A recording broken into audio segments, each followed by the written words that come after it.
All right. Hello, ladies and gentlemen. It's a pleasure to be back here. Olympia Bowling Alley, Helsingborg. We are in the middle of the first game of the fourth squad. Which one is it already? I lost count. Yeah, it was. This is going to be the fourth squad. Fourth squad. We have the pleasure to have with us Victor Backe and also Robert Andersson, national coach for Team Sweden. It's a lot of bowlers from Team Sweden bowling at the moment, so it's going to be a pretty interesting squad to watch and learn and see how they develop and see what type of line their bowlers are using. So far, I can tell you it's not going to be an outside line. You're not going to see very high scoring if the people are standing far to the outside. Doesn't matter if you're a right-hander or left-hander. It looks like the easier spot of the lane, if there is any easy spot, it's going to be a little bit deeper. So we can expect the line to move deeper and deeper during the day. But let's see how my partners over here see the things. Robert, Victor, what do you think? Well, hello, everyone. Yeah, I think that I was watching the video from Jonas, the lane man, and 2 years ago it was a pattern that was played very, very deep inside, and last year it was more to the right. Oh, last year was pretty far outside. Yeah, so now they wanted to go for something in between, but knowing what the guys from the States like to do, I'm guessing we're going to see deeper.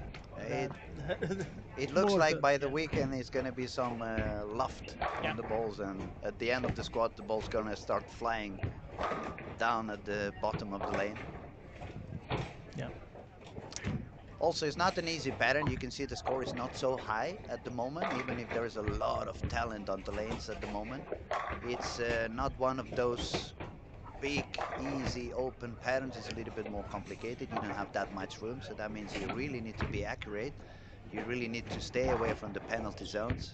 Speed control, it may be a factor, especially on the first couple of games. You probably don't want to use any super aggressive pearl ball at the beginning, because that's going to make the ball be very sensitive to any little mistake you may do. And it's going to be pretty interesting. I think it's going to be a very fun week to be here and watch how the people find their way into success. Yeah, I have to say it feels a little bit like the old days, where there's not one certain way to play the pattern. I think we're going to see some players with a little bit lower rev rate maybe can go pretty straight, longer, and the people with higher rev rate obviously will want to go to the left. A little bit deeper and find that spot that the straight guys are gonna leave behind. But we can clearly see there's not too many super high games going. We see James Blomgren, one of our best lefties in Sweden, and also has a very deep connection to this bowling center. His father used to run it before Patrick bought it. He started with about 40 over right now, which I think is the highest score. Looks that way. We have They also said he was in the top 4 last year, so he was probably going to want to do that again. the other one that seems to be feeling comfortable at the moment is Noel, the son of Tore Torgersen and Linda Haglund. He's bowling on lane 5. He's got 5 bagger now, and he just was the leader on the previous squad, so he probably has a little bit of advantage at the moment. He has tested the lanes, he has tested a little bit what is good, what's working, what's not working. And I would say for not the very best, but especially if the amateurs that are watching the online at the moment, it's one of those situations where you want to try to bowl safe, at least at the beginning. Don't get yourself into too many troubles. Try to stay away from the penalty zones. Stay alive in a way, and then wait for the lanes to come to you. And then when the lanes open up a little bit, then is when you can try to increase your score pace.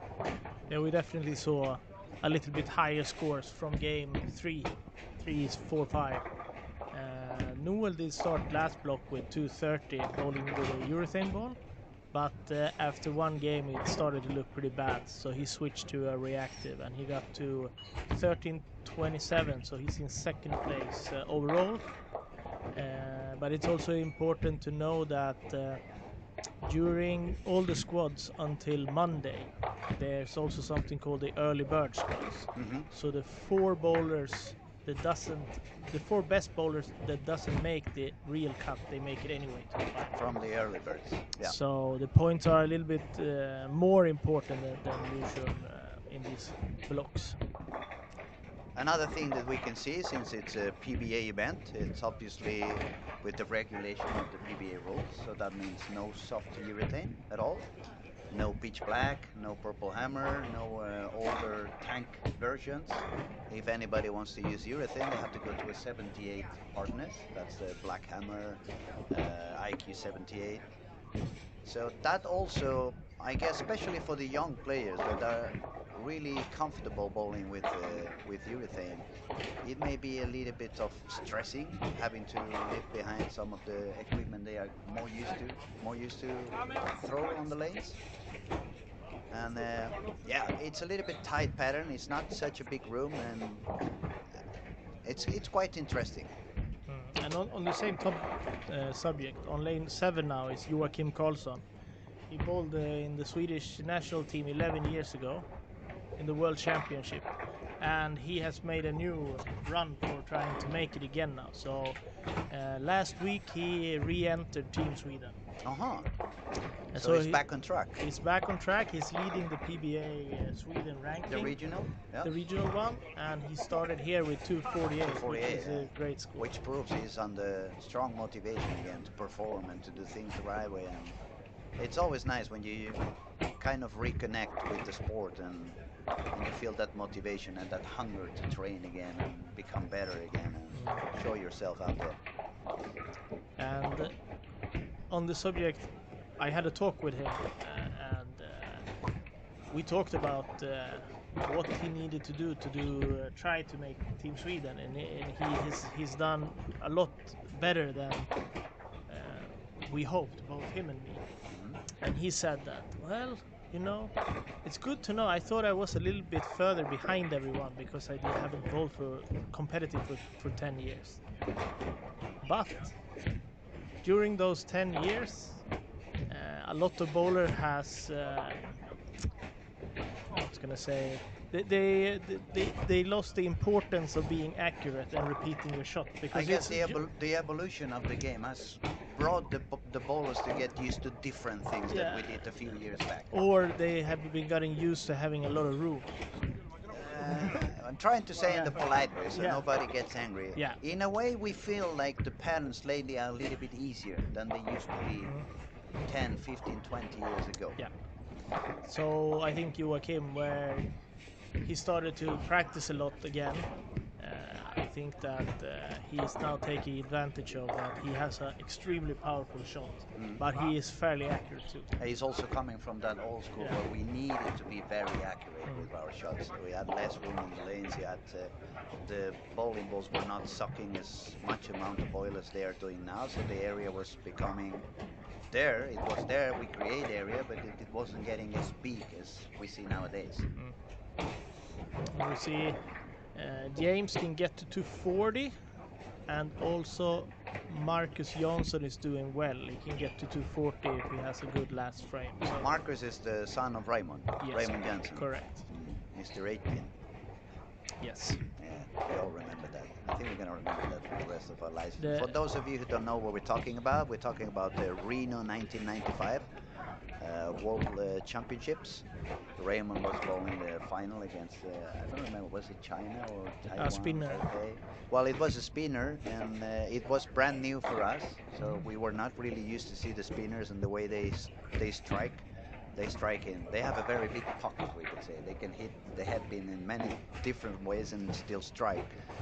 And when we didn't know so much about it, it felt like it was a lucky thing. Obviously, now we learn, or later on we learned that they bowled a deflection.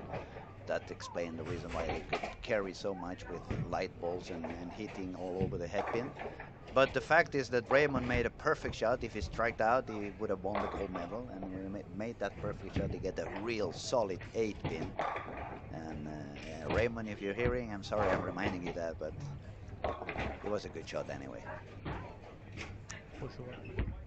So we see a lot of high scores and low scores. It's a big nothing in between. I see 150, 160, 120.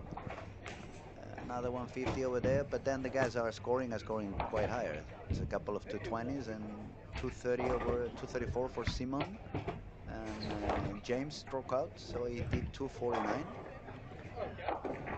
What about the rest of Team Sweden? How are they doing? Well, Ilhammar can get to 239, and last time we saw him in this bowling center, he was using a ball that he can't use now, but we are here quite a lot, so I think he's fairly comfortable here. I would say Robin had an amazing summer. He has been successful pretty much everywhere he went. He destroyed the 3 tournaments: European champion, world champion, and then one and tournament then he went in to Madrid, right? Won that too. Yeah. And then he went home for vacation. Deserved vacation. It's a little bit of a mic drop situation. Yeah. Thank you, guys. I'm skipping the next one. Good luck. Take it easy. I'll be back in 1 month. We could ask Victor. Victor, how did you feel? Because you bowled the squat yesterday night, and then you bowled again this morning. Last night it was not that many youth bowlers, so it wasn't that many urethane on the lane, and it was a little bit deeper line, so the lanes felt like they were opening up a little bit more. And this morning on the other side, because it was an under 21 squat, it was a lot of urethane going on. We know the young kids, because of their power and their high speed, they tend to use urethane more often than the older people. But that kind of created a little bit of a tougher lane condition as the day went on. Did you really feel that difference between last night and this morning? I think in a way I didn't feel it as much as I sometimes do, because, for example, the black hammer, which was the one mostly used, doesn't carry the oil down as some other certain urethane balls do. But I was playing pretty deep in both today and yesterday, which I think made it so I was kind of inside of that urethane line for quite a bit of the time. So even though I had a tough day today, I don't think that's necessarily down to the urethane transition. But yeah, I did feel at the end of today's squad definitely that missing out was a no-go because the ball would never come back. It's a big penalty zone when you miss to the outside. And especially if that urethane carry down is... So also, as you said, you probably said in a very polite way that the urethane is not that it wasn't destroying the lane that much, but that maybe I should ask it the other way around. Since it wasn't that many reactive balls that really generate that area by sucking the oil away, maybe the lanes didn't open up as much as they did on the previous buddy ball. For sure. Yesterday I found a really great spot after about two and a half games, I think, where I could essentially just I could miss a bit inside, I could miss a bit outside, and the ball would always find the pocket. That spot never really opened up for me today, as you said. Which, as I think you might have a point in that the reactive balls haven't been there to suck the oil away and make that little dry spot on the outside. And that's one of the things that's happening with modern bowling, since the equipment is more and more aggressive and stronger reaction. So the chemistry on the balls is getting more. How could we say it? The balls affect more the pens than they used to affect them before. So you need to be really aware of what goes on around you. Next pair I'm going to go, I need to find out what's going to happen. Am I going to have more room? I'm going to have a little bit less room. And you need to be a little bit more, use the strategy a little bit, I would say. I mean, if I know I'm going to follow somebody that's not going to make my lanes a little bit easier, maybe I don't want to try to make 260 right away. Maybe the next game is better to play safe, be happy with a 210 or 215, and wait for the next change of lanes and see if someone has generated a little bit of extra room for you.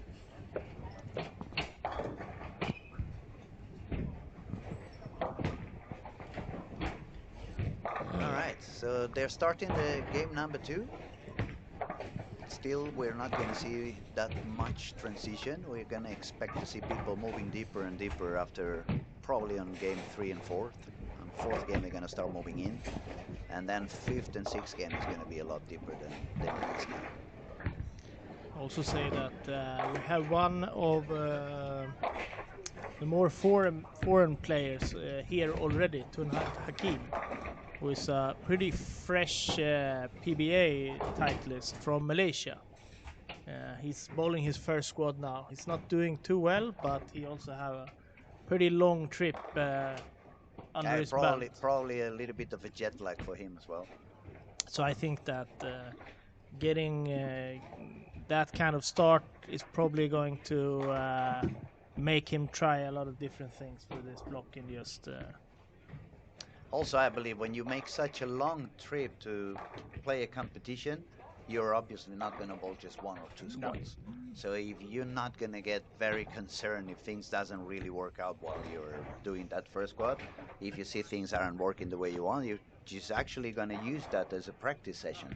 Yeah. I mean, I'm going to see where is the limit, how far can I miss outside, how deep can I go, and try to do all this. Try to get as much information as you can from the lane, so then when you jump into the next squad and the ones following after, you have a better idea on what you want to do and what you for sure don't want to do. Yeah, no, I think it's almost more dangerous to stay to the right for too long than to move a little bit too quickly to the left or inside. I think that when we see the Americans guys coming in, because their solution is very often just moving left. So let's see, and he's very good at that too. So I'm sure we're gonna see him moving a lot left.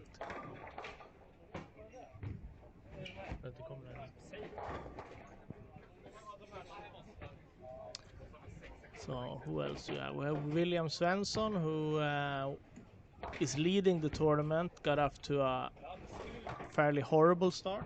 Yeah. So obviously it's also a little bit strange feeling that because these are important squads too. Just on the Wednesday after this tournament is done, we're picking the team that's going to play the World Championship. Okay, so it's actually. Maybe it could be a factor. Maybe the guys, if they don't feel they have their spot secured on the team, they get a little bit of pressure. Ooh, I need to perform now. The coach is here. Every one of my competitors to get that spot. Yeah. It's also here, and I need to prove that I'm ready for that. Yeah, and what makes it tricky now on the same subject as the bowling balls, the different squads, it's pretty hard for me to evaluate certain results when you made a result in a squad where you were alone or a squad. So I like to watch these squads because now I know that they are bowling exactly on the same. More or less at the same atmosphere, same pattern, same conditions, we could say. I mean, the pattern is going to be the same one, obviously, the whole week. But in terms of temperature, humidity, surroundings on the bowling alley, how much people do we have in the alley. So all these small factors that also are part of the lane evolution during the day, it's going to be the same for all of them. So you can see how they struggle, how they survive when they struggle, how they decide to move in or out and do the ball changes and all that kind of things. So it's a lot of information you can get from that too. I wouldn't like to be in your position at the moment. It's It will be very very hard because the bowling scene is very weird now compared to um, let's say 5 years ago. We had a European tour, so on the men's side it's pretty clear. Like if you wanted to be in the national team, you would play the European tour, and then after the tour is done after a year, most likely it's going to be the six best people on the ranking of the European tour. But now the European tour is basically doesn't have any tournaments. Uh, Tournaments are still going on, but they're not on the tour. yeah, Then we have the PBA Sweden. Then we have the Elite elite series. And and then some people go to the States, bowl the PBA. Some people don't. So it's a little bit hard to evaluate. It has to be hard to evaluate everyone, Yeah. especially for a team like Team Sweden. You have so many talented bowlers. I mean, I'm not going to say there's 100 bowlers that could be in Team Sweden, but surely or fairly, at least you have 20 bowlers with a talent or 25 bowlers with a talent Yeah. that they could actually make it into the team at some point. Yeah, and that's the hard part is um, how often do you want to change players? I mean, one of the most important things for me is how you perform in the championships. So if you already performed really well, that got you to the championships, and you do a good championship, yeah, most likely you're going to be in the team next time too, not depending so much on the other stuff. Because then I know that you know how You know to what the bowler prepare, can give you you know and the what to ball. do, Yeah. you know. So the hardest part is to get in there the first time. So we have some scores. James Blomgren 249, Joakim Karlsson 248, Marcus Jansson 235. So Yeah, we actually see 8 people above 220. So even if we said the pattern is tough and the lanes are not that easy, we already said it's a lot of talent on the lanes at the moment.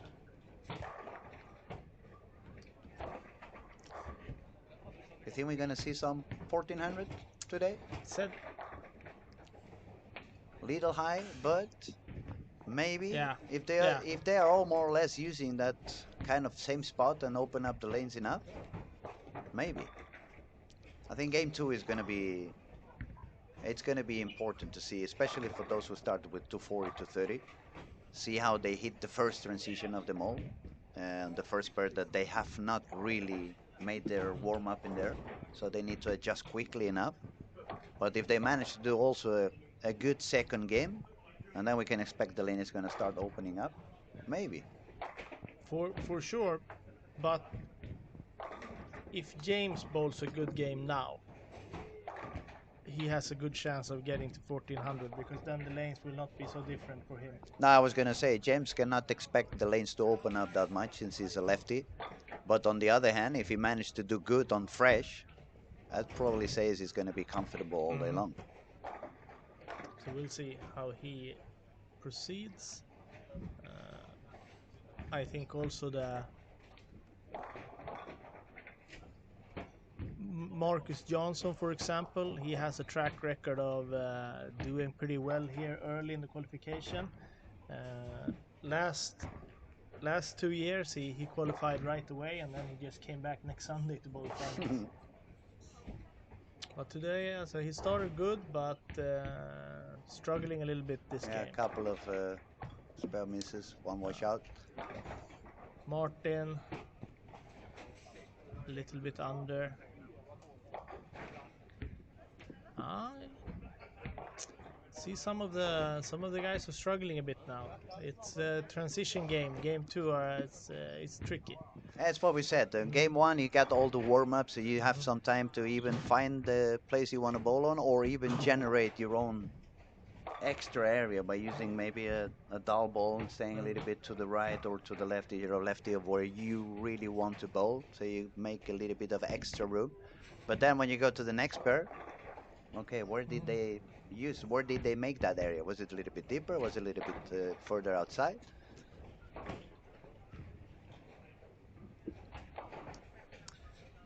Again, if anybody wants to ask any questions, just feel free to just text on YouTube, and we will try to answer any of your comments or any of your questions. And that's the main idea. We're not only here to talk about what we see, but also to promote the sport and help everybody out there. If you have any doubts about what we're talking about, if you're a little bit more amateur or you're new in the game and some of the stuff we're talking about, you feel it's a little bit out of context or you really don't understand what we're talking about, just feel free to text and ask us. We'll be happy to answer. And also say, except for Team Sweden, they are also joined here by our youth group, which is boys up to age 21. Okay, so we could say it's not only the Team A, but also the younger ones. Yes. So there are 7 of those. How many of those young ones are one-handed bowlers?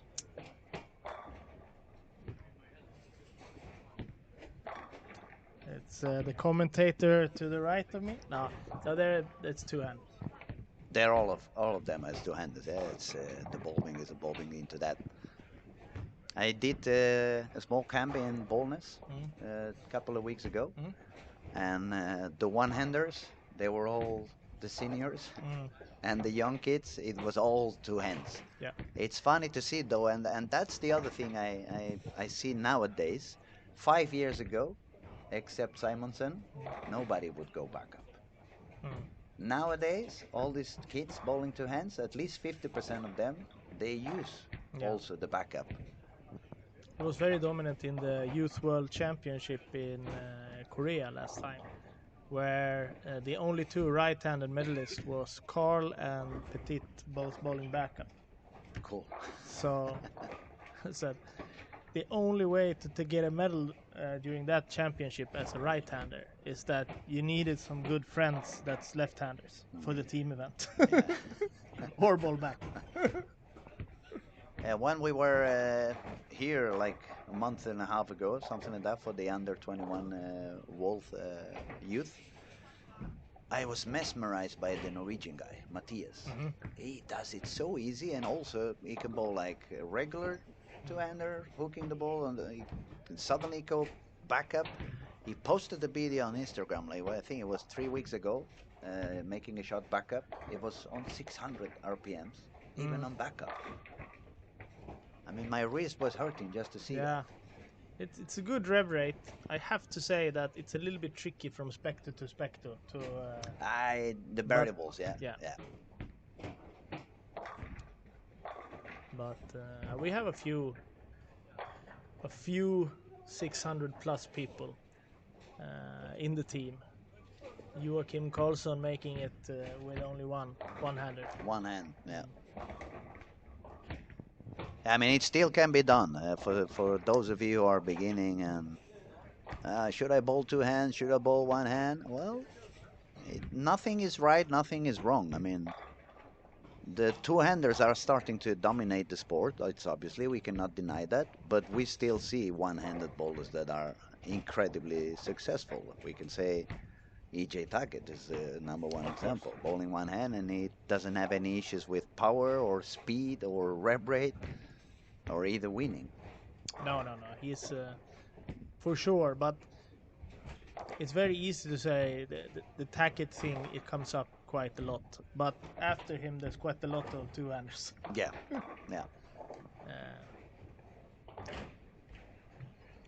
When we went to the tour, so Joachim he bowled the last World Championship 2014, and before that he was playing. He won some titles on the European Tour in San Marino, and he also went to the States a few times, and he got the nickname the Beast. The Beast, because of the power. Yeah. And that's funny. We made a lot of fun. He didn't like the nickname very much. So whatever he did, we took a picture of it and we just added like a beast. Eating breakfast like a beast.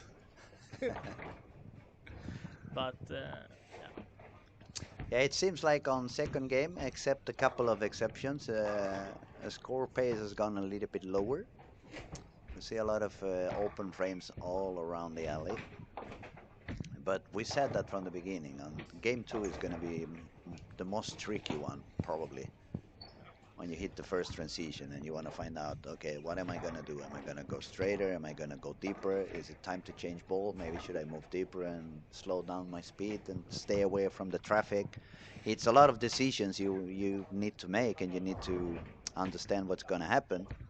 And unless you have ball already or you have a very clear mind, when you start thinking about too many things, you can confuse yourself as well. Yeah. We've actually got a question in here now. Okay. From Daniel Milton asking which ball is the most popular in this year's competition.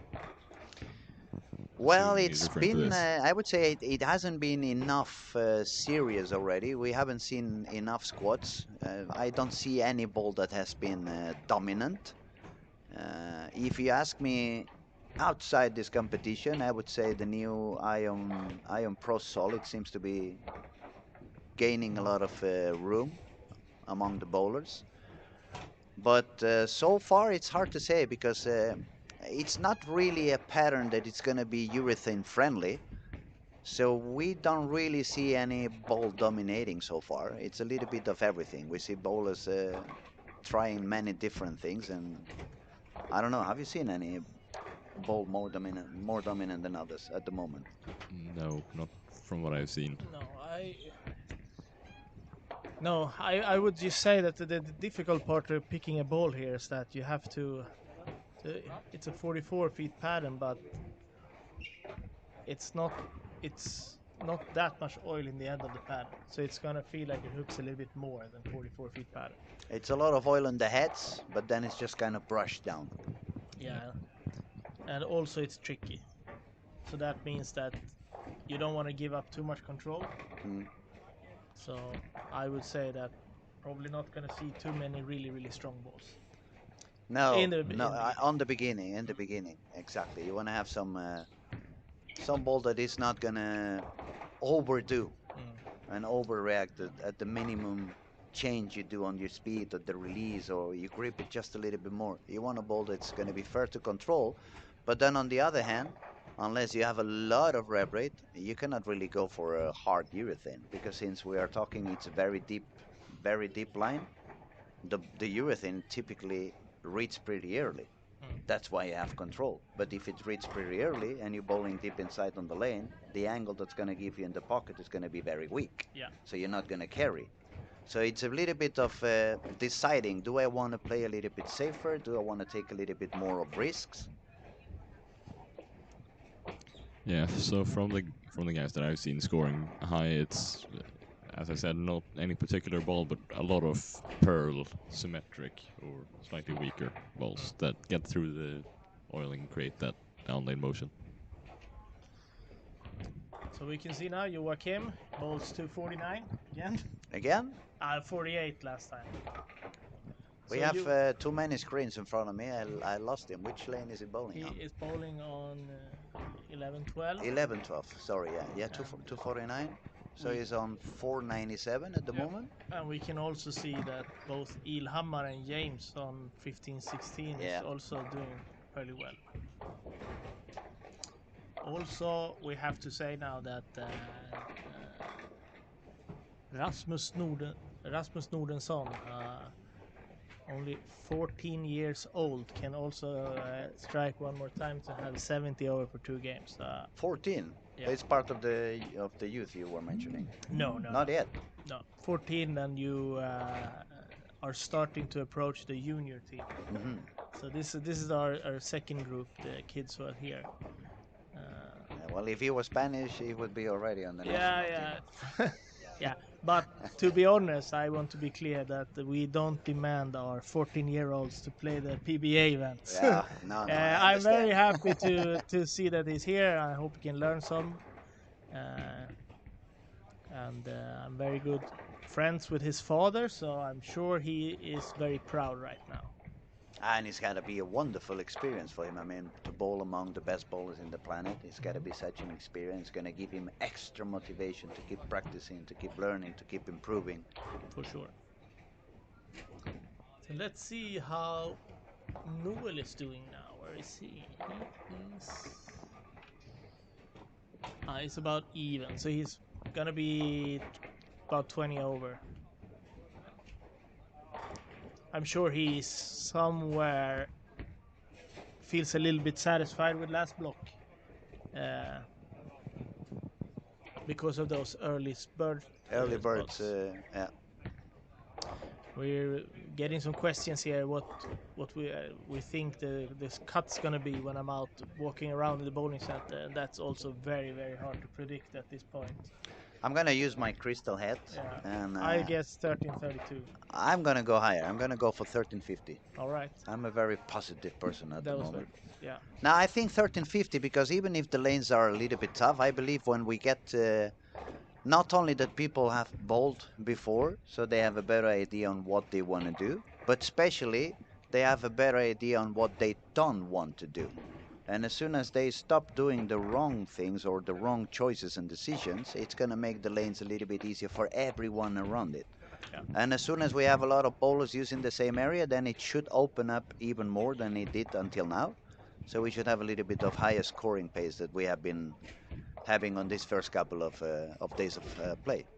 Yeah. So I'm gonna bet on 1350. Let's see who's. And looking at cuts, last year the cut to the top 40, which are the ones that go straight to the final without early bird, that was 1393. And let me just very quickly check what it was in 2023 as well.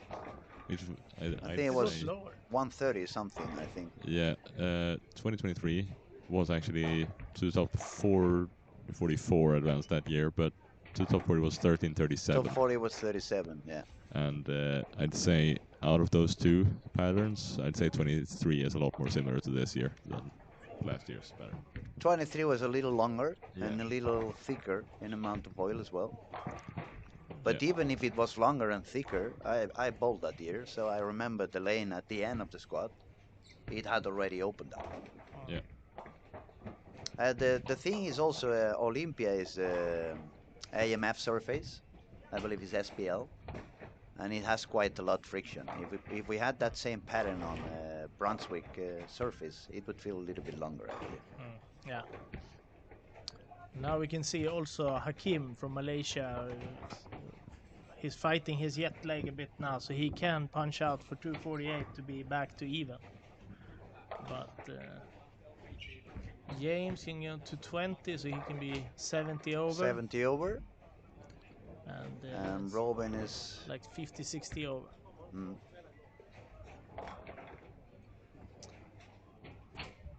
Yeah, we have 458 for the young kid for Rasmus at age 14. We had a 257 on lane Theo 1. Sten, yeah. Theo Sten, so he recovered from game 1. It was a little bit low. So now he's going to be happy sitting on 23 over.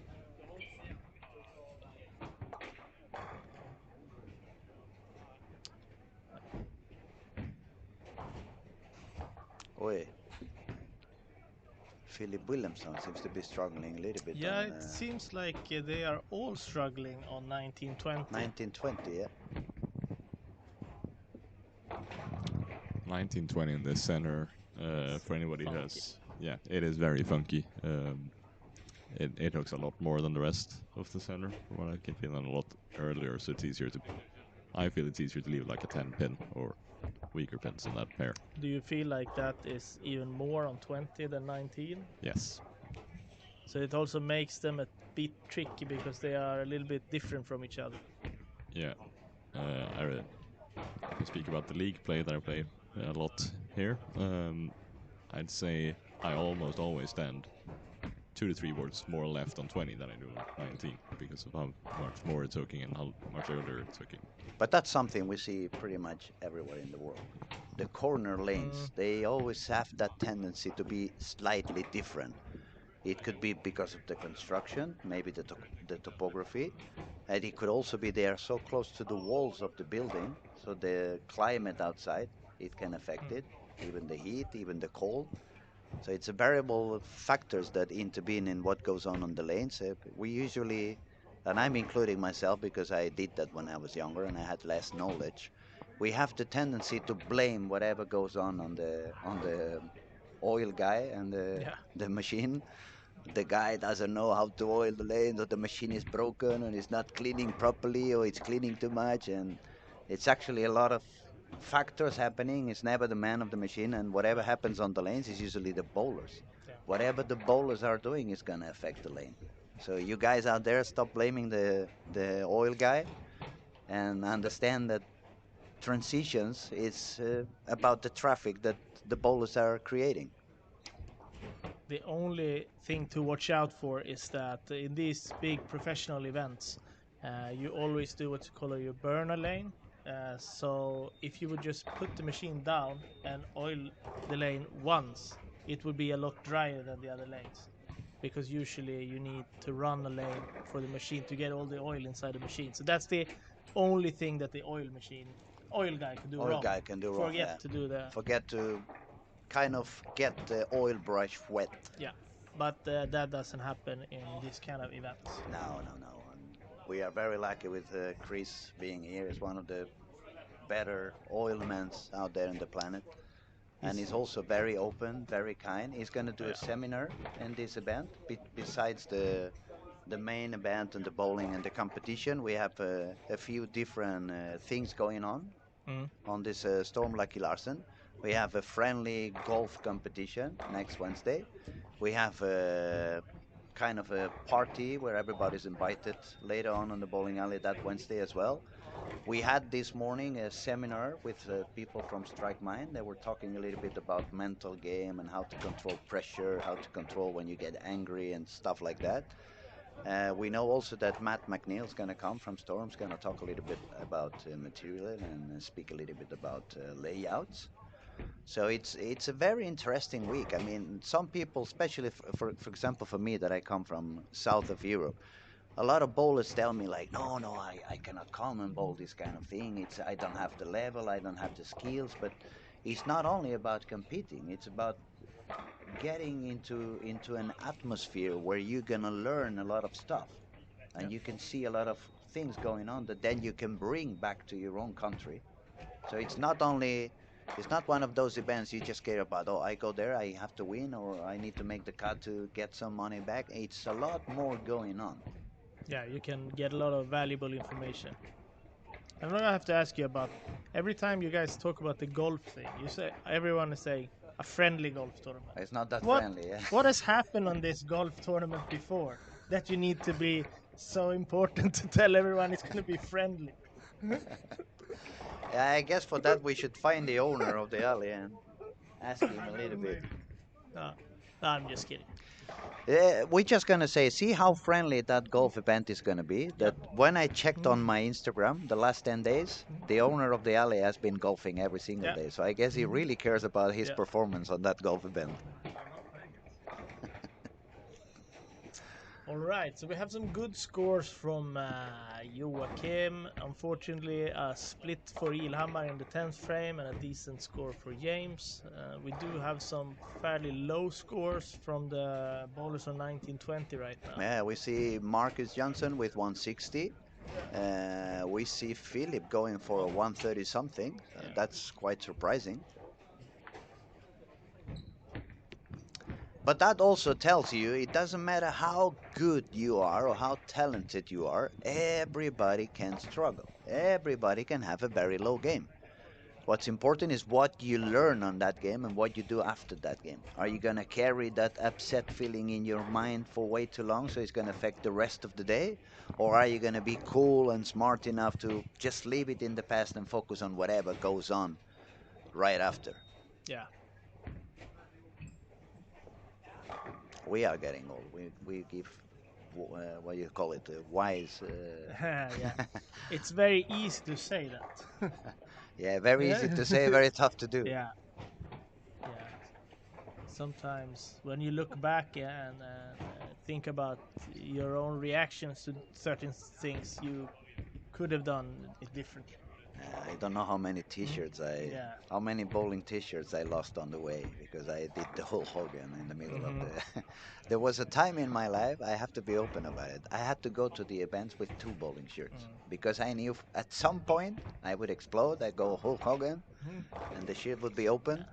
and I was already tired of bowling half the squad with, you know, like an open shirt. I did the Hulk Hogan thing in Qatar once, where it was even worse because I got a 10 pin in the last frame.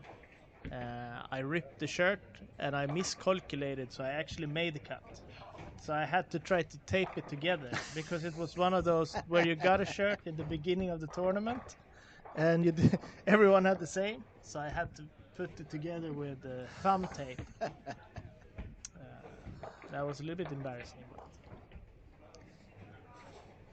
Yeah, well, we all do things. But on the other hand, unless you make some mistakes at some point, you cannot learn from them. What's important is that you learn from your mistakes and you don't do them again, Yeah. or try not to do them again. And also, when you become a little bit older, like it's our case now, we are more into coaching than really bowling ourselves, that we can help the younger generations not to make those same mistakes that we did in the past. Yeah, it is I don't think you should act like that. But if you turn it around and you see many of the greatest bowlers in the world, they were kind of crazy when they were kids. Oh yes, oh yes. I mean, all of them. So I also I I also don't like to see when somebody's really struggling or doing something and then you see nothing.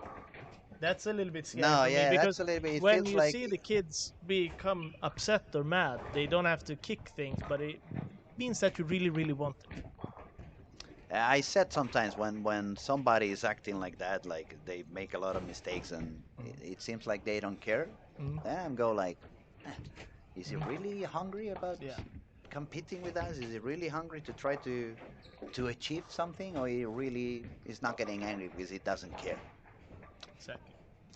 Okay, so we got a score update. Joakim Karlsson, almost 100 over. James, 70 over. Rasmus Norensson, 60 over. Ilhamar, 40. Robin Norberg is in the youth group. Hmm. So he's the best youth player right now. And usually, when the scoring pace goes a little bit lower, the older guys They have a ran. tendency to shine a little bit more. Yes. Yes, and that has to do with what we were talking a little bit sooner. That 10, 15 years ago, it felt like we bowled on a little bit tighter patterns than we are doing nowadays. Mostly probably because of the machines as well. The machines, the oil machines were not so sophisticated as they are today. Now the oil board by board, they decide the amount of oil they're gonna drop on each board and all that kind of stuff. And back then, I remember even if we go further away, when the centering machines were there, it was just some cart that would, the thicker the cart, the more pressure it would apply on the oil brush, or more oil would be on the lane. But those carts were 5 boards thick, so that means everything was happening every 5 boards. Now they do things board by board. Yeah. Yeah, I think also there was a time when everything goes in waves a little bit. I usually tell the story about now we're going to go back in time again, but but we had a Tim Mack, one of the best bowlers in the world, starting traveling to Sweden while we had the Super 6 tour, and then the pattern was fairly easy. And he would dominate it because he was the first real cranker. Yeah. He had twice as much rev race as everyone else. Yeah. Keep winning everything. And then maybe 2 or 3 years after that, for some reason, everyone decided to make really, really difficult pattern. And at the same time, Anders Öhman, another very I good remember, yeah. sharpshooter, he came back from retirement going, what are you guys doing? It's just this super easy lane, and we couldn't do anything because we were so used to the easy lanes for 3 years, and he would dominate. Dominate, everything. being so accurate like no one else could. Yeah. Yeah, and then for me, where I started to struggle in my career a little bit, it was a time where almost every tournament was 39 feet, because they figured out that they needed women, men, people with a lot of rev rate, low rev rate, and this sort like 39 feet, everyone can bowl that. But that became very speed dominant. The faster you can throw it, the more controlled bowling ball you can use. And I wasn't throwing it so fast. And then we came into the let's call it purple hammer era, where accuracy has not been super important. So I think that that's a good reason why maybe some of the kids haven't prioritized that. But I Yeah, have to it say, makes sense. I mean, the younger they are, the less yeah, time they have been yeah, on the game, so they have experienced what they have experienced. yeah, And if the as you very well said, the bowling has been moving kind of in waves. For me, I remember the first big change I noticed in the bowling industry, it was when the synthetic lanes came up. Because when I started bowling as a kid, especially in Spain, they didn't invest that much in bowling alleys, so we had a very few amount of bowling alleys, but they were all wooden lanes, and those lanes were really tough. But also on that era, to be the local player, it gave you a lot of advantage. I remember when we bowled the event in Barcelona or Mallorca, the guys that were coming down from Finland and Sweden, all of them were better than I was, but I knew each lane. Every time I changed pair, I knew exactly if I had to move a little bit right or a little bit left. And that always gave me those couple of frames of advantage. So it yeah, was kind of bowling with handicap yeah. when you were the local bowler. Same thing in Tali. When there was wood lanes in Tali Bowling Center in Helsinki, you couldn't beat the Finnish guys No, it because was they were there impossible. all the time. Yeah, I remember those guys, Passi Vuttila, Yeah, you know, they were impossible to Kai Virtanen also. They were yeah. impossible to beat over there. I just remember one time Lasse Lintilä joined Pergamon, and I played a squad with him, and he just told me what to do in each lane. That was really And then it easy. was a lot easier. All right. Yeah, we had some experience. I mean, I remember when Patrick Backe came down to bowl in Benidorm. I told him what to do, but it didn't function very well for him. It was a little bit too dry back then. Was that when you ripped the inserts out of He had the to strike bowl ball? with the spare ball and take away the inserts because he had a lot of rev rate, he had a lot of hook, but we had very little amount of oil. If I was a good artist drawer, I could draw his face because I still remember when I said to him, "We're gonna bowl on that squad because it's when they are fixing the lanes." But when he saw the way they were fixing the lanes, he looked at me like, "What are they doing?" I said, "They are fixing the lanes." That's not fixing the lanes. Remember that day, buddy?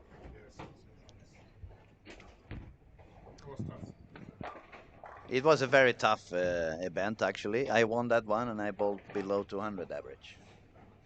So it was very tough, very dry. I remember I brought 9 balls, all of them shiny.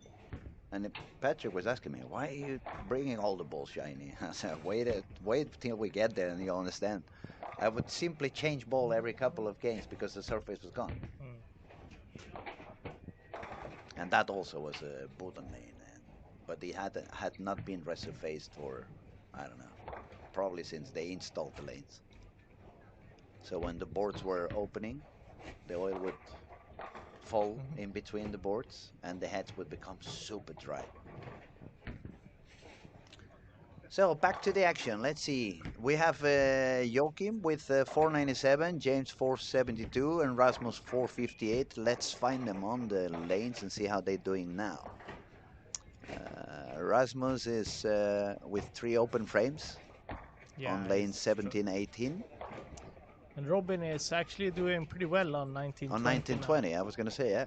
As a group, they found a better solution.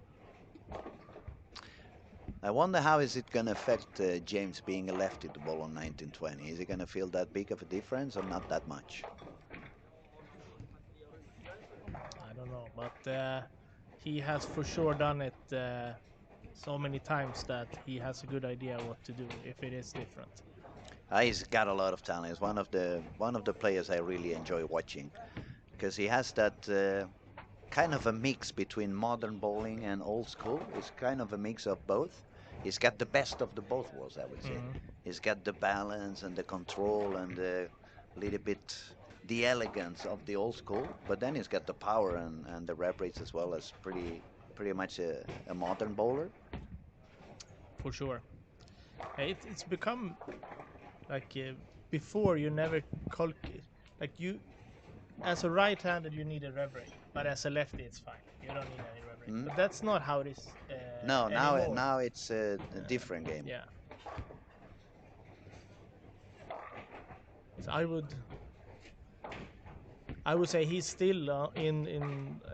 Of course, he's also not young anymore, but I would say he's around 460, 470 RPMs, and that's on the lower side of Team Sweden now. Mm.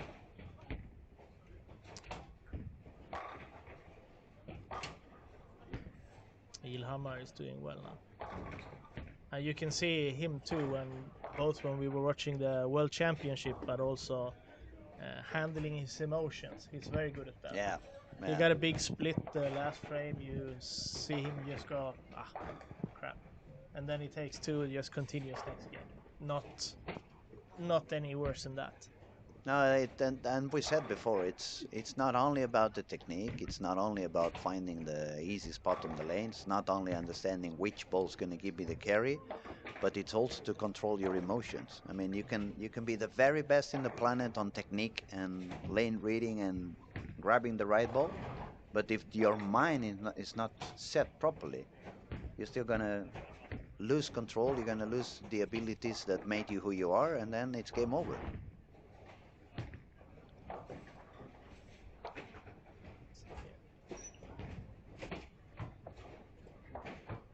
Victor Albin.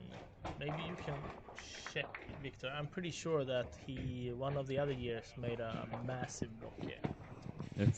Yeah, he did something last year, I think. I can actually go into the results and check that. Yeah, let me check this, exactly what score it was, but it was very high, I remember that. I remember he was doing so well directly. And I think he was only like beaten on the last day by Jesper, if I'm not... Yeah, 15-25. He qualified like that in his first squad last time, also fairly early. And now he is he's doing pretty well. Yeah, and as I said, he only lost the qualifying lead at the very end to Jesper. And he's 400 for 2 games, but he has a potentially very good game now. So sometimes you just match up well to the bowling center. Like we said, Marcus has, the year before that, Marcus qualified also right away in his first block. I think he shot a 300 on day 1. Yeah, if you check Marcus, because I think he made a massive score, even though he didn't bowl so well in the last game. Yeah, he 1480 when the cut was much lower. And he qualified in first. Okay.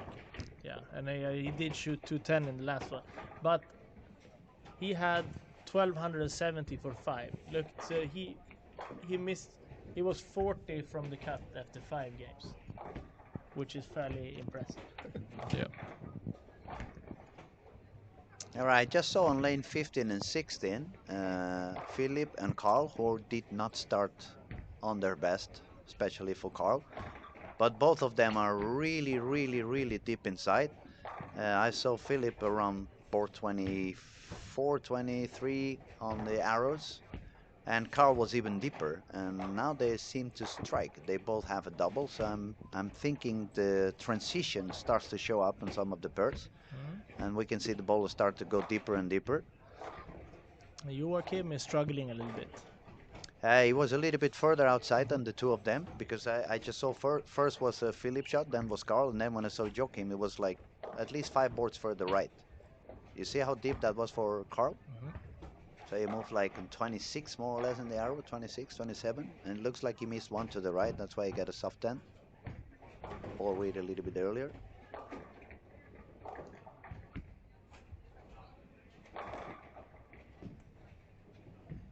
And Martin is not having a lot of fun either. Struggling a little bit today. He just made a pretty good spare. Yeah, he made a big spare. But Martin is old school. I mean, we can expect that from Martin, that he's going to spare whatever you leave him over there. Yeah. Not the same as we saw a couple of months ago, right? There wasn't that many spares happening on the youth one. No. It was more striking, definitely. Yeah. Not that much spare. Well, we can't blame Robin for that, because he averaged 280 in the finals. So there's not too much room for spare shots. He shot a 295. That was an amazing. That was an amazing final, definitely. Yeah. think he bowled like the previous World Championship. He bowled 558 for two, and then he did even better here by bowling 573. So that's hard to beat. See, Rasmus is digging himself out of the hole. He had a 62 in the fifth frame, but he now has 4 strikes after that, so he can still get to 212. And we have also on lane 5-6 Anton Persson working on a potential 279. That's gonna help him jump back. He had almost the par. It started with 160, but the second game was already pretty nice, 239, and now he's working for a 270. So it looks like he found the line. He found what he wants to do. Anton Persson is very, very good at moving left and not giving the pocket away. So it's probably going to be fairly tight. But he's a good bowler. And plays a lot of the PBA Sweden events. All of them, I think. Yeah, and I also believe he went to the World Series this year. Yes, correct. You guys have too many bowlers for me to remember them all. There's plenty.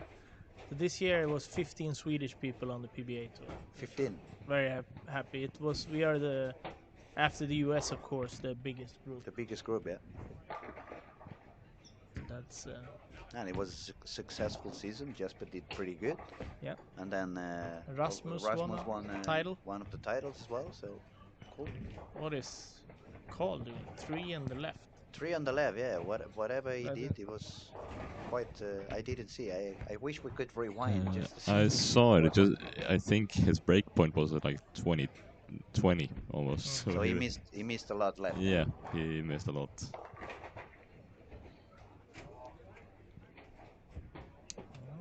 Ilhamar had a good game going, but now got a big split. Yeah, and as you said, Victor is also running on lane 11 or 13. Yeah, no, 11, 12. Yeah. So I have a couple of very high games coming. Both Victor and Anton, those players, they are like top Elite Series players. And for those of you who are from outside Sweden, Elite Serie is the highest division in the national league for bowling in Sweden, and I would say it's one of those competitions that if you haven't seen it online, I would recommend to find some videos on YouTube. It's really a crazy atmosphere. It's fully packed bowling alleys, people screaming like crazy. It almost feels like a hockey game or a football game. Yeah. It's so much passion, and it's a very nice. If you have the chance to bowl, it's wonderful. But also, if you have the chance to witness it, it's spectacular. Especially the playoffs. But now this year the Elite Series will be even tougher because we changed it from 12 to only 10 teams. So all the teams will be very competitive. So now it's 2 teams less on the highest division. Yeah. How did you manage to do that? Did you drop more than the usuals to first division? Yeah. So not many. So this was a very tough year. Yeah. Yeah, I was gonna say some people must be a little bit upset. Yeah. But like, 1 year ago we would have stayed on Elite Serie, but now we're not there anymore. So there was some changes to the league. Before we played the whole season, and then the top 4 teams would go to play the playoffs. Now the team 1 and 2 is guaranteed to go there, and team 3, 4, 5, 6 are playing kind of a previous playoff round to make it even more exciting. So you make it like a final 4 after, or it's going to be the last weekend for league here. All 10 teams will play the last matches in one bowling center during the Saturday, and then this will continue on the Sunday. So you're gonna have to choose a big center if you want to. Yeah. So it's gonna be even more crowd on it. It's gonna be even more spectacular than it was. That's gonna be massive because when you have the playoffs, It's only 4 teams, so the fans of the 4 teams will be there, but now you would have the fans for 10 teams. The 10 teams, yeah, exactly. Okay, tough last shot for Rasmus.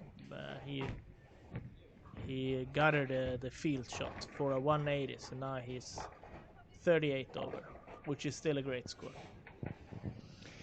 And then we had 270. I lost the guy. Where was he? He's still No, going 268 for Ante Persson, so And- he's 67 over. Yeah, and 268 for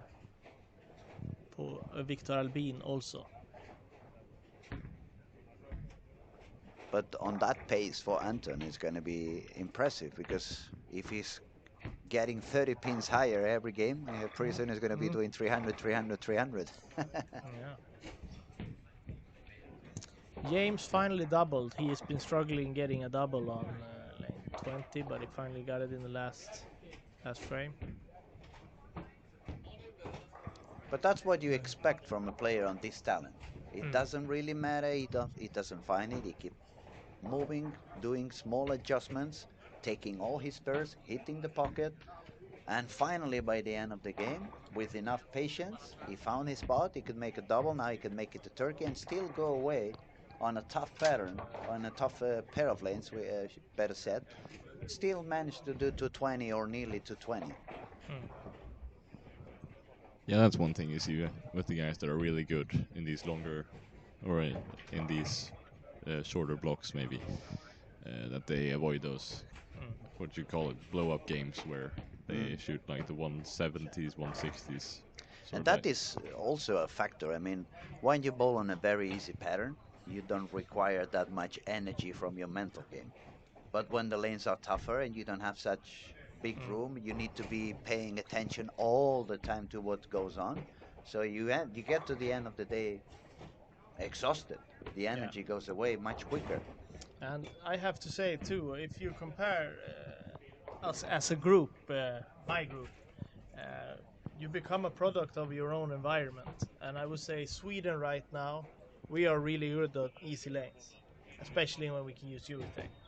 But we lost a little bit on tricky lanes. You can clearly see that when we go on the PBA. As soon as it's on an easy pattern, we're very competitive. On a difficult one, we have more problems. But and last European Championship was low scoring, and we did worse than we usually do. And I want to add exactly what you said. The problem is that if you're not used to difficult lanes, you get nervous in a very different way. Because if you get nervous on a easy pattern, you don't look like an idiot. No. But if you get really nervous and bowl bad on a tough pattern, the bad games are really bad games. Yeah, the and low games are really low games. And the ball is never close to the pocket, and you start losing your self-confidence. You can also see a lot of our young kids, they don't like to shoot spares straight. No, they keep hooking it one way or the other. And then that's fairly easy on an easy pattern. I agree. But then you bowl a long, hard pattern, and you try to hook it on the 10 pin, and you send it to the. It's not gonna. Yeah, you miss a little bit out because you bowl back up on that 10 pin, but that pattern doesn't give you any room when you miss out. So then you end up missing the 10 pin by half the lane. Yeah. And that looks really bad. So and that's why we, at least on myself, I keep encouraging the young ones, even if they are two-handers, to learn to spare straight. Yeah. Use a spare ball. Just go straight. Nothing is easier in bowling than sparing a single pin. And we are happy because we are playing also in the league or the team event, because it's also very different to become nervous in an individual tournament and nervous when you represent a country or a team. So that's not where you want to be missing all your spares. No, definitely not. It's not only going to affect you, but it's going to affect the rest of your teammates. Yeah. All right.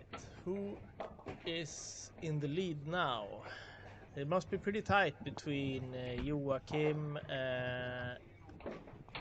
Anton Ed, and James also still up there. Yeah, we're still waiting for the results to come in here on our screens. A Albin has also 70 over.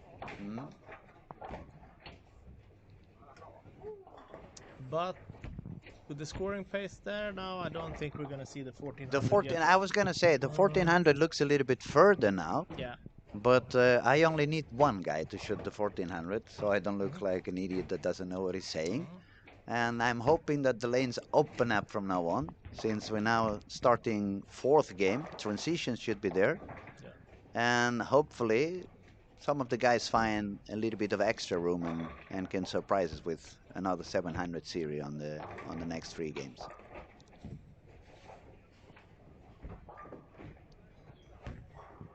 I'm already beginning to see some people standing in front of the ball return here. Yeah, some of them are already lifting the ball as well. Yeah. Can also say that it's one more thing that's going to be determined here, except for only Lucky Larsen. It's also the PBA Region Tour, the Swedish one, and Joakim Karlsson is in the lead for the Open Division, and there's also a prize for the seniors. The guys turn 50. Where we have Oskar Broström playing now, and he will be joined with Per Svensson and Ian Robinson. And whoever of those players finish first here is going to win the ranking and get to play the PBA regional finals in Reno. Oh, that's cool. So Shall we see Stefan coming down as well? Engström. I don't know. Maybe we should call him. We should text him and see. He probably hasn't decided yet. Last time- Decisions is not his strong side. Last time I spoke to him, it was he was asking me because he's flying down to Barcelona with his son. He wanted to find out if the new cam was ready. I said, "Oh, you need to come back in 3 years because that's taking forever. They're rebuilding the stadium. It's taking so long. It's gonna get even bigger than it was. Pretty soon it's gonna hit the walls of the bowling alley. Imagine how big it's becoming." But yeah, the rebuilding is taking forever. It's very slow. I'm not so happy about it. Not only because I'm a Barcelona fan, but because I live on the area, and the traffic that those rebuildings are causing is terrible. Stefan Engström was a former Team Sweden and also a straight bowler, pretty similar to the guy we were talking before, Linus Anders, Oman. So yeah, we're talking old school, but it's the times we used to bowl better, and so the memories are funnier in that time.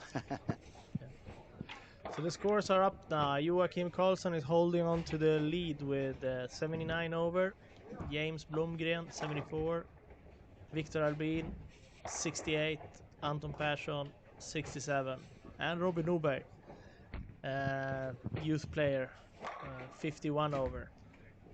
So Pretty steady squad so far. 221, 215, 215. yeah, It's quite good. Carl Eklund, who is both in the youth and the adults, but he's struggling a little bit today. He also been in Denmark to play in Odense, European Tour stop that has the final tomorrow. So so he will just be bowling with us today, and then he will go back to Denmark to bowl the finals. He's got a lot of talent. I mean, but one thing nobody can deny, when a kid so young does the way he did. Well, I remember he was when I was coaching in Mora. He was living nearby, so he showed up in the Mora bowling alley a few times. And I remember from the very beginning, when I got there, he came and asked me, "What do you think about me bowling backup?" So I was like, "Why you ask me? Are you good at it?" He said, "I think I'm good." Then why you ask me? There's someone out there that doesn't really want me to bowl that way. But when you see what this guy can do on both sides, I mean, the talent is there. Maybe now he's hitting that age where you start thinking a little bit about girls and party and go out, and maybe you get a little bit of distraction, but it's part of growing up, it's part of being humane, and you cannot be successful forever. I mean, I don't believe any of us has been successful every single season that we bowled. We had our ups and downs. I think what's important for him is to realize that these things will pass by and just focus on the future, because I mean, the talent, he's got it.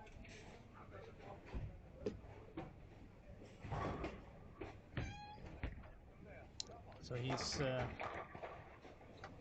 probably going to be one of them to soon at least go and maybe play the World Series or try the tournaments in the States. Shall we get a little bit into politics or shall we skip them?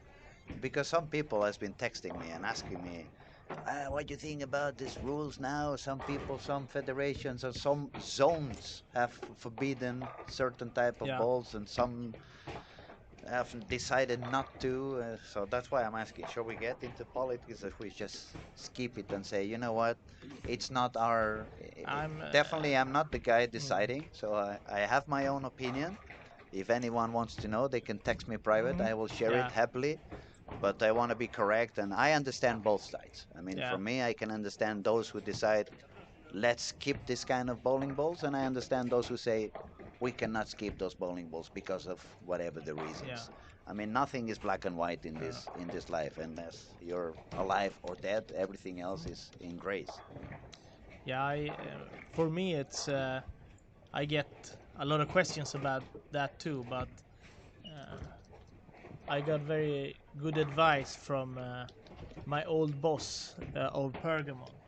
He said that I don't think you should focus so much on the cards you're being dealt. You should focus on how you should play them.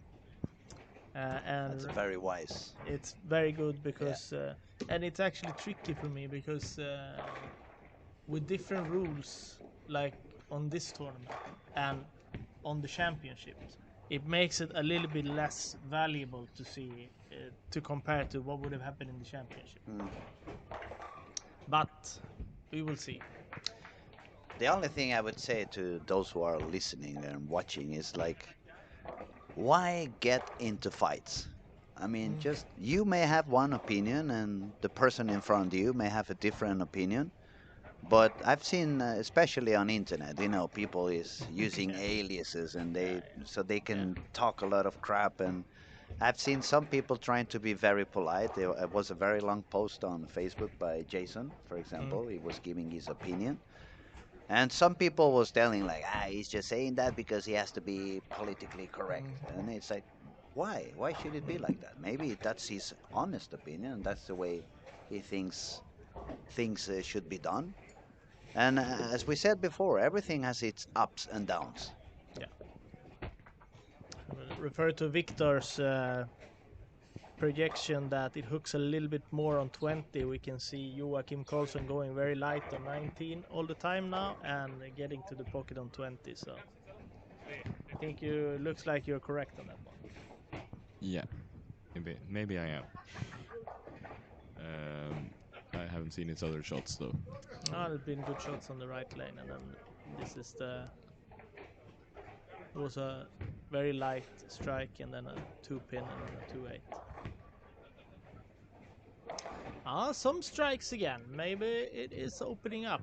I think there's more strikes in a row. Transition is coming. Come on, come to me. Come to my 1400 already.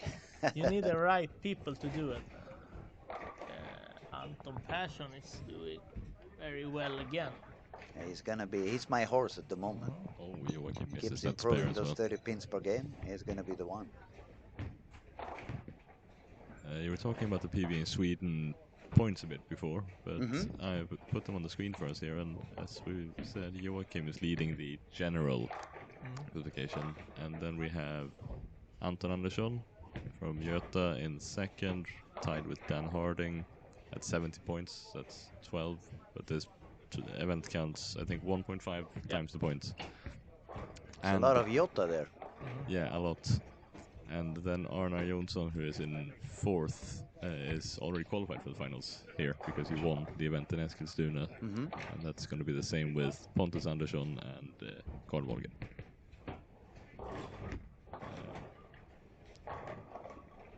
But it's worth remembering that these points are still given out to the American players, I think. Yeah. Yes. Everyone with a PBA, I would guess. Yeah. So it means that if too many Americans or foreigners do well, Joachim is going to win. Yeah, exactly. Because it's going to be very hard to get around him unless get those pins from him lot of points from him. Yeah. Yes. Okay, we haven't spoken anything about the girls. In my mind, I mean, it's not that they are less talented or they have less. On the contrary, they usually are a lot more accurate than we are. They are a lot more stable in the mind when they're bowling than we are. But the fact that this pattern is going to be bowled so deep inside, it may become a little bit tricky for them, especially to get the angle at the end of the lane, to get enough carry on the pins. Yeah. It's going to force them, since the line is so deep inside and they don't have such a high rep rate, it could force them to use a kind of material that gives the angle. But then when you use that kind of material that's going to give them the angle, it's going to be a little bit more sensitive during the run on the lane. Yeah. So what I'm trying to say in simple words is that the girls, I think they're gonna have a little bit more issues on this kind of deeper lines to achieve that such high scoring. Yeah. But there are 2 spots straight to the finals for the 2 best women that don't make the cut as well. So I was gonna say they don't have to beat the other guys. They just have to beat the other Beat girls. themselves, yeah. But on the other hand, they are also bowling without handicap, which is not so usual here. Normally, girls get 8 pins per game, but since it is a PBA event, there is no handicap. Has it happened already that some girl has won a PBA men's? We're gonna have to ask tech support, Victor. Kelly Kulik Yes. has won. Yes, and Les Johnson, I believe, has also won a title. And I think Kelly Kulik actually won Tournament of Champions as well, so major. That's nice. I might be wrong there, though. You can see I was a little bit away of the game for a few years. Music life, you know. But so see on 18 Norberg. Yeah, it's doing well. 4 in a row. Can also see Marcus Jansson doing pretty well now. A lot of people can get into that 60 to 80 over area. Yeah, and I just jinx Anton Persson, just without opening my mouth. But I have been seeing his score all the time, but I haven't really seen him shooting because we have many screens in front of us. We have many bowlers to watch. It's the first shot I really look at him, and he got the baby split. So I think if I wanted to make the 1400, I better not watch him any longer. Yeah, it's even worse than the baby split. It's one behind. Oh, it's the one behind. I didn't see it. Yeah. So it's twin. Carl is. Oof. Ooh, solid 7. Not so happy.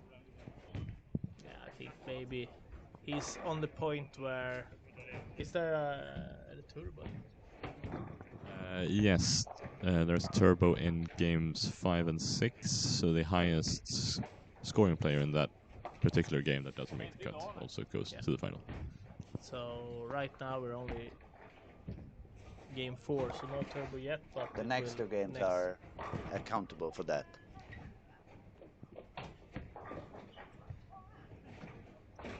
Pontus is also going for a high game now. Yeah, and he was a plus before. Also a player that likes to go a little bit deeper. So he's going to be happy as soon as the lane keeps going deeper and deeper for him. Yeah.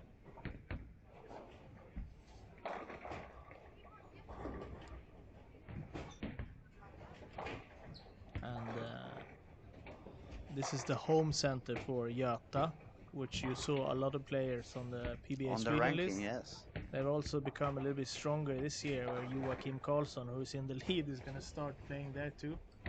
So they're going to be dangerous. And they also bring Andrew Anderson from time to time to join the team. Yeah. So how's James doing? Where is he now?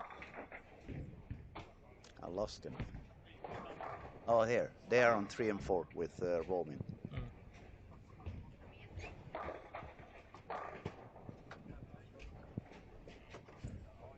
Not the highest game for any of them too. But that also is tricky. They come from one corner of the alley and they went all to the other side of the bowling alley. and that usually happens as well. It's always some difference between sites in the bowling centers. What we said before, probably the climate, it could be the air condition, it could be the topography, but usually we see this kind of difference in every bowling alley we go in the world. It's always a Yeah. little bit different from the left side of the bowling alley to the right side of the bowling alley. I think from 1 to 20 in this center, it's even more noticeable because of the, as we as we've talked about at the World Cup as well, actually, with the lane memory. And That's the there, lane, yeah, first 6 lanes are a little bit more yeah, like because parties and. exactly there are a lot of birthday parties there, so balls flying all over the place. Mm. So that may affect those lanes a bit more. But yeah, it's always hard to change sides, as you say. Marcus Jansson going for. Yeah, it's looking stronger now, bowling deep, but very, very, very strong performance at the moment. Yeah. Very, very solid player.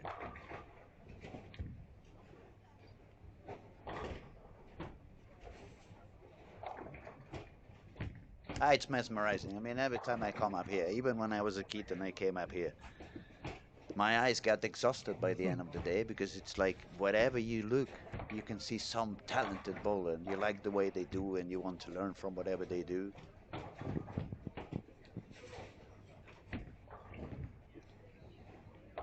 It's an experience that, especially to those countries nearby, the other European countries that you don't have as many talent as Scandinavia. I would tell you all, you need to start coming to these events because the amount of good bowlers that you can see, it's going to help you understand the game better and it's going to motivate you to learn to do different things and learn to do things in different ways.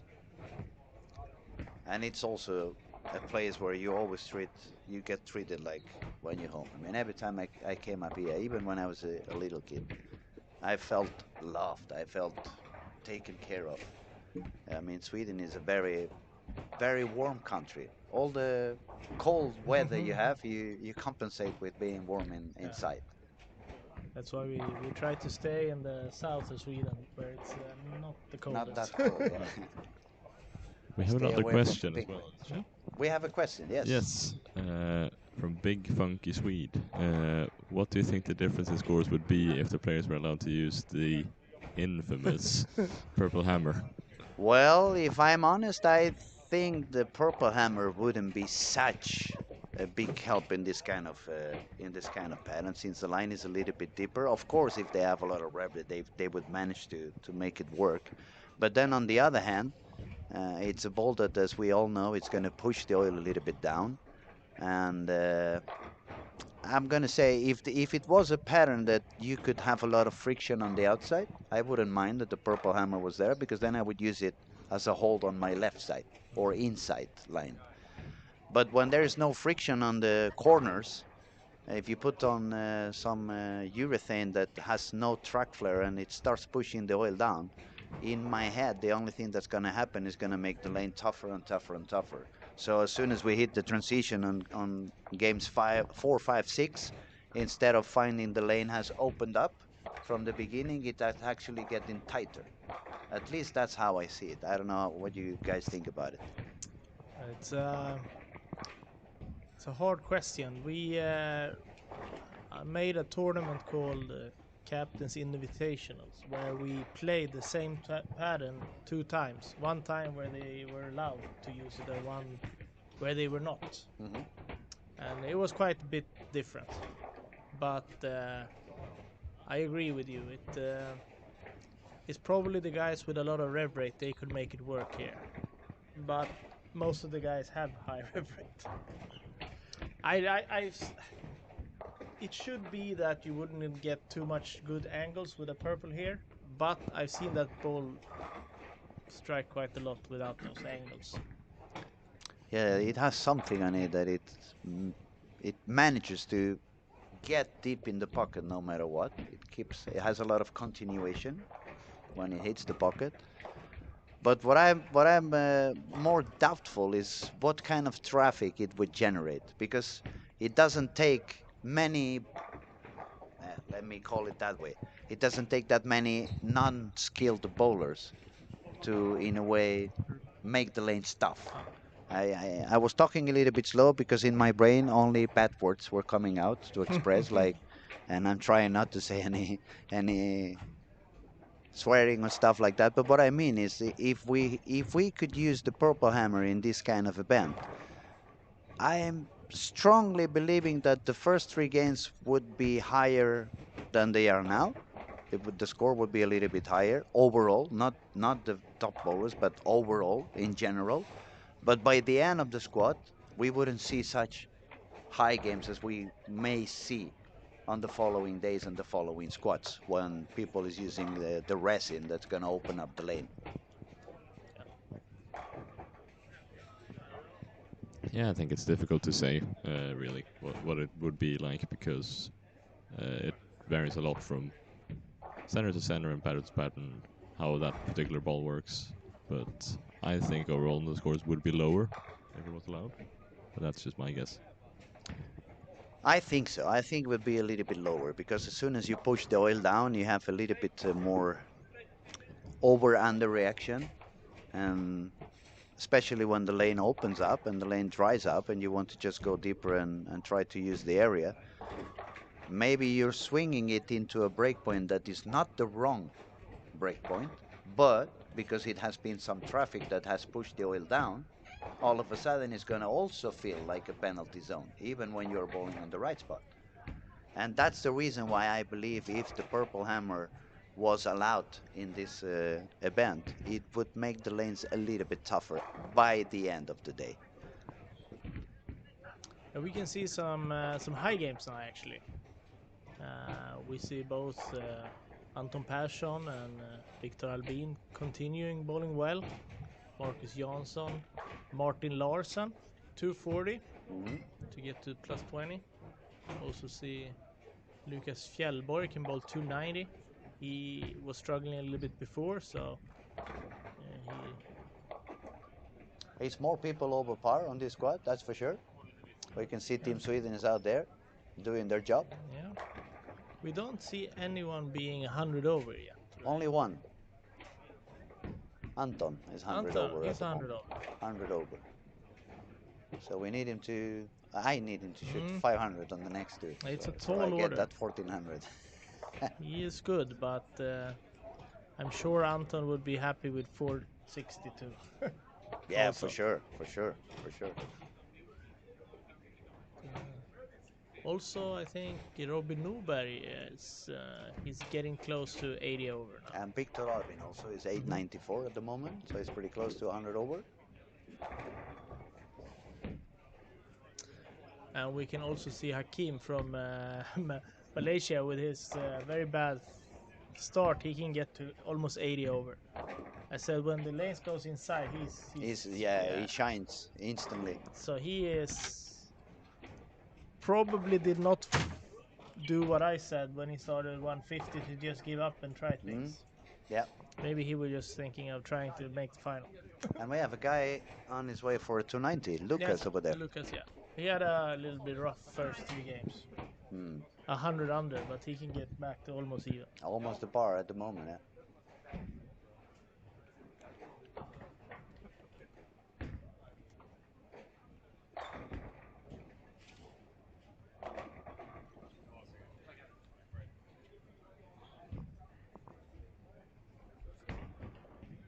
Oof.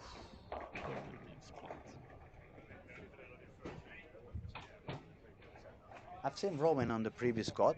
It seemed to me like he's pretty good at speed control, actually, for a two-hander. Yeah. I mean, he manages to slow down when needed, and that's not something that you see anymore that often. People changing their speed on their shot. They are more into hook it or unhook it or go back up. On our times, it was very. I mean, I think it was one of my most useful tools to be able to change the speed whenever I needed to do something different.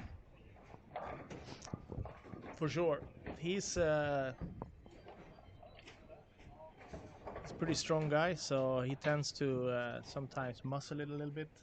Usually, we miss inside. We had a very, very funny trip with some of these youth players. We went to Peru to play a tournament against those guys, and they put a super difficult Seoul pattern out.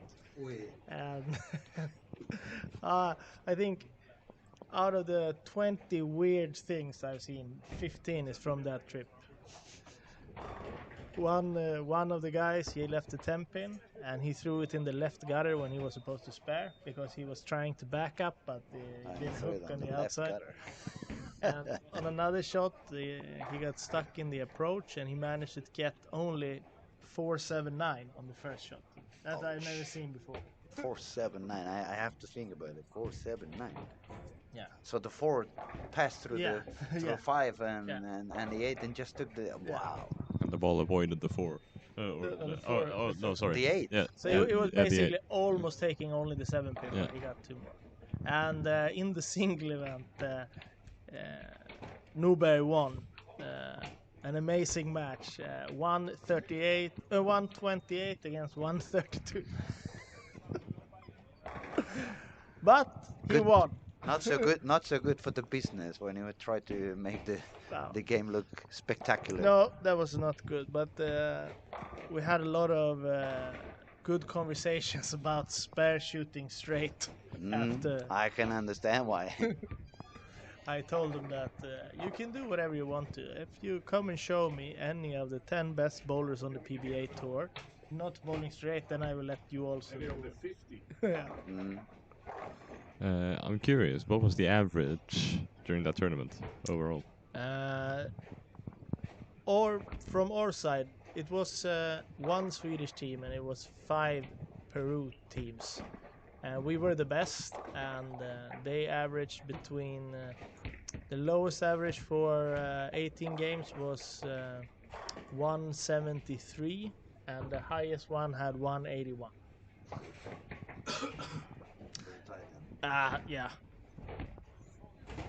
It was one of these, okay guys, let's go into a group. Okay, focus, you have to stay strong, stay focused, just try to make the frames, and they can do it for a little while, and then everything just went wrong, and then we had to take a new, because it's mentally, it was exhausting. It has to be exhausting. It was, if you think that the pocket was one magnet, and the ball was another magnet, but when they can't touch each other. They were on the wrong side. It was on the wrong side.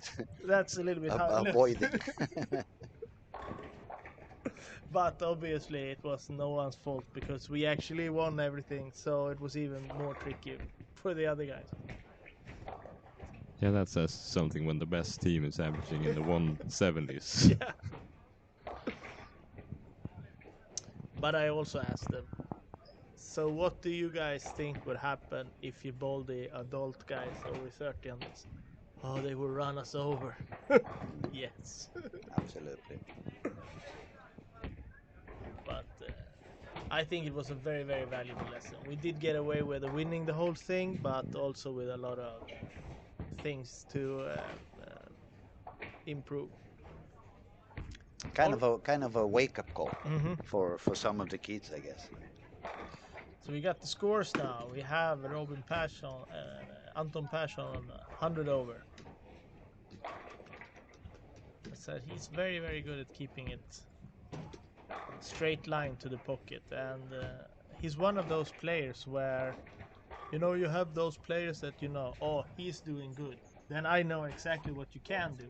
Then if I see him, I certainly think that he's playing inside of the 4th arrow, probably close to 5th, and then he doesn't hook it, he just goes straight.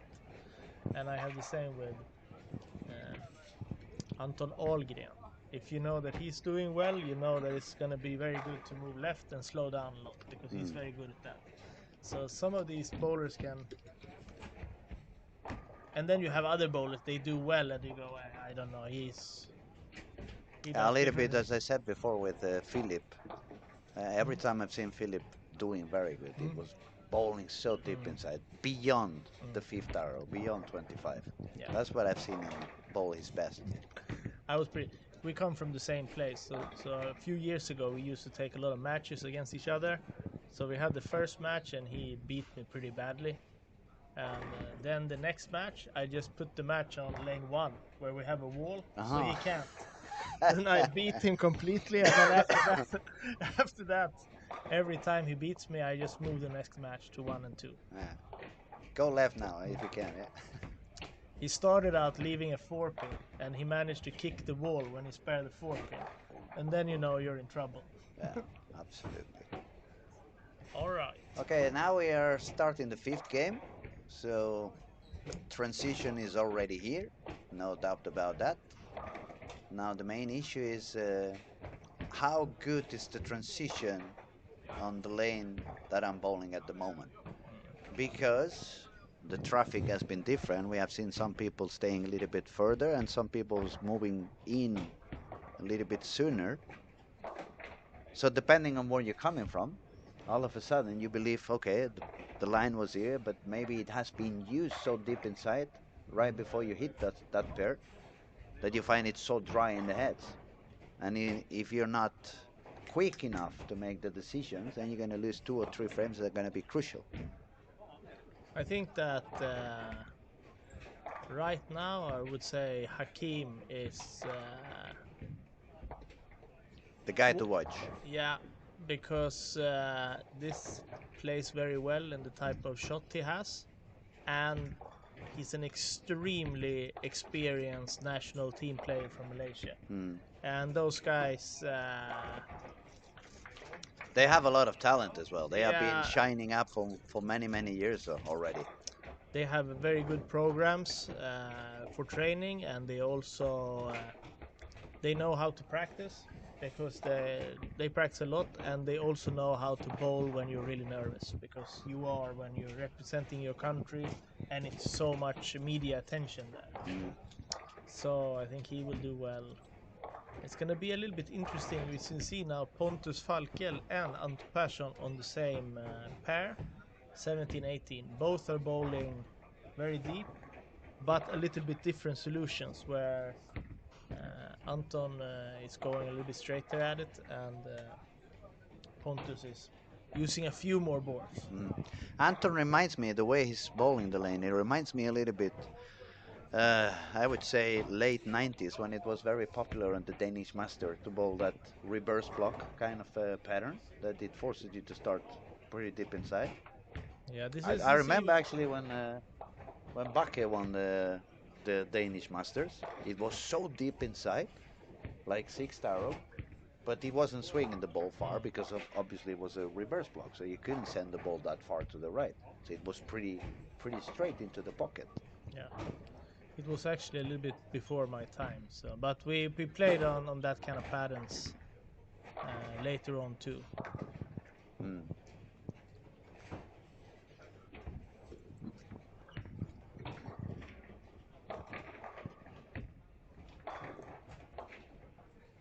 That is also, is it gonna be a factor for the lefties when so many right-handers start going deep? It's gonna end up affecting the heads for the lefties as well. Unless they also go so deep inside that they cross lines between them. There's also a subject that could get very. We had Ted Thompson here from Kaggle talking to us, and he says that righties can't affect the lefties so much because of the angles. Because when the right-hander goes a lot left, obviously he will need to throw the ball to the right. To the right. And when the lefties go and throws it the other direction, it's a fairly short amount of time that. Yeah, we could say maybe the first 5 feet. Yeah, 7 feet if you want. Certainly, I know lefties who claim that it affects a lot. So. Yeah, I was telling because I remember when we had the Thomas Leandersson Christmas event in Mora. Mora was a bowling alley that back in the day was very tough on the corners, both sides. It was kind of a negative fall on the outside for both sides. And the pattern we chose to use with the help of the Kegel, it was kind of similar to this one. It was a deep inside line. You couldn't really miss out. It was not much room on the outside. And it was one of the complaints I had when I was there, because I was yeah, I was coaching on that bowling alley, and I was kind of responsible a little bit of what was going on. And I'm not gonna say any names because there's no need for that. But there was a couple of very talented lefties from Sweden, Team Sweden, and they were a little bit upset, like telling me like, I'm not gonna bowl here anymore because it's impossible for a lefty. There's no room, and then you put a pattern that all the right-handers are getting into my area, so I cannot move deep because it's all of you bowling in my spot, and I cannot go any further out because of the topography. And they were quite upset. So that's why I remember now. And I asked, do you think it's gonna affect them the same way as they believed it was affecting them? And then it's who should we believe? Ted Thompson, who is working for that and is a specialist on this, or People doing it. real talented bowlers that I also believe they Yeah, know what yeah. they're talking about, Yeah. and they are the ones throwing the ball, Mm. so they really feel what's happening. So if they really tell me I cannot really go any deeper because the right-handed traffic doesn't allow me, maybe a small part of it can be mental, but I believe it's true. It's happening for them. So as we said before, maybe it's going to be a little bit tough for the right-handers, for the women, sorry, because they cannot have such an easy way of moving deep inside unless they are Daria or Daria style. But that also makes me think about the lefties. What's going to happen if we get a lot of traffic and people starts moving in? Is it going to let them enough room to bowl on? Are they going to jump into the right sides because we are staying away from the outside as well? Yeah. I mean, I think the lefties that can control their break point a bit and have the break point a little bit more inside than they usually have, they're probably going to be okay here. I think so. Yeah, because then they can start making shots so far right that the traffic wouldn't affect them either. And I think players like Jesper and James and those guys, it's just sometimes I have a feeling that left-handers want to have the break point a little bit further out because they used to see that shape. Even though they either go more left or they want to hook it a little bit more. But we will see. We will see. Okay, back to scoring. Let's see who's doing okay. We have Robin with a spare and Turkey on lane 12. Robin Norberg. He's up there. He's fifth in the squad with 70 over. 70 over. So Anton Persson has made marks all the way. And where do we have Victor? Right here. Ah, yes, you are. The other Victor, the Albin one. He is on 4. oh, 3 and 4, yeah. 3 and 4. He's got a split between strikes. Joakim Karlsson, yeah. Where's Hakim playing now? He's on 5 and 6 and just baby split. But he has a double before that and he made a spare. Yeah, managed to spare, so yeah, still up there. It looks like, you know, when you're talking about the 4 extra spot, the early bird spots. There's not so many numbers between 1290 and 1350. It's only one score. So obviously it looks like it's going to be a bunch in between there now. Yeah. Yeah. So this is a bad scoring pace for everyone who had 12. Who had already, yeah, absolutely. Absolutely. It looks like even the early birds are going to fly up a little bit higher to 1320, 1330. So that's going to push it up to 1350 for the regular cut as I was predicting a little bit sooner. So I'm going to get one right and the other one wrong. It's no 1400 on this squad. It doesn't look like it's going to happen.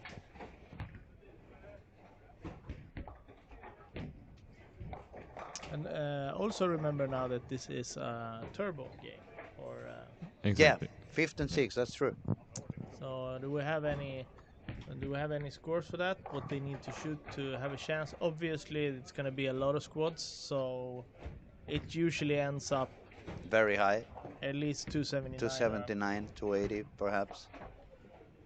Let's see here. In game 5, oh, it is currently in game 5 236, but not including the. It's most likely it's Yeah. William Berggren's 258 because he's not gonna make the final in that. Exactly. But the highest game 5 so far is William Svensson at 264. 265. Yeah. And he has a good chance of qualifying normally. Yeah. And let me just And check on the game. 6th game, we're going to find out pretty soon as well. 267 is the current for highest. Hampus Kelsen. Yeah. And then it's a big jump down to 240 behind that. Yeah, but it's many squats to go, so probably the turbo is going to fly up as well. It's going to go all the way up to 270 something. Last year it was 300 in the 5th game. I think Nathan Bohr shot 300 in the second to last squad to make the cuts. And there's one more tournament going on. I'm gonna try to explain it, but it's kind of tricky if you don't see it in front of you. The Lucky Game by Storm, where you can win a sponsorship by Storm for quite a lot of things. And the way it works is that you're supposed to make a high game in different frames from each game. So in the first game, it was frame 1 and 6. Next game, number 2, and so on. So it looks a little bit like a bingo cheat. Yeah. And then you just add up those 10 random frames and you get a score. This one is very hard to keep track of. Yes, I don't know if we have a number to beat right now. Last year, the first prize was a watch, and even though it was high scoring, it was very surprisingly tied with 300. Yeah, 2 people, I think. Yeah. Yeah. And but that's very unlikely because some of these frames are frame 1, so you have to strike when you move to the other side of the center, the first shot to ball 300. And the last frame is also the last frame in this final game. Yeah. So that is the only frame where you can really, like, you could go around and check. And then you have 2 free frames, 7 and 8 there. Yeah. You can choose the best of any of the 6 games. No, this is just the frames. Yeah, it was too far. Yeah, but frame 7, for example, see, it's not marked. Frame 8, it's not marked, so I guess you just choose the best. No. No? So this is frame 1. Yeah. Okay, now I understand what you mean. Yeah, I see the numbers now. Yeah, I thought you were bowling the whole Yeah. game, and okay, I need to get the strike on frame 1, otherwise I have a second. Okay. Now I see it, because we had the format down there, they called it triplex. So you bowl 3 games. Yeah. And you basically choose the best frame from any of the 3 games. But this is fun, but it's kind of hard to know if someone is doing well. Yeah. It's a lot easier to explain if you see it in front of you. So if you go onto the Lucky Larsen social media pages, there's an image posted there. And included in that prize is 9 Storm bowling balls, as well as 3 tournament 3-ball bags and a merch package from the Storm as well. Very nice. And that is only for 150 Swedish crowns. That's like 13 euros. Yeah. Per squad you bowl. Play that, so. And you don't have to bowl 300. You just have to bowl the highest of everyone. Exactly. Okay, we have a good game going for Robert Lindberg. Where is he? 9 and 10. Yes. Possible 269. It also puts him in the run for. He can get to almost 100 over. Yeah. Carl Eklund can go to 269.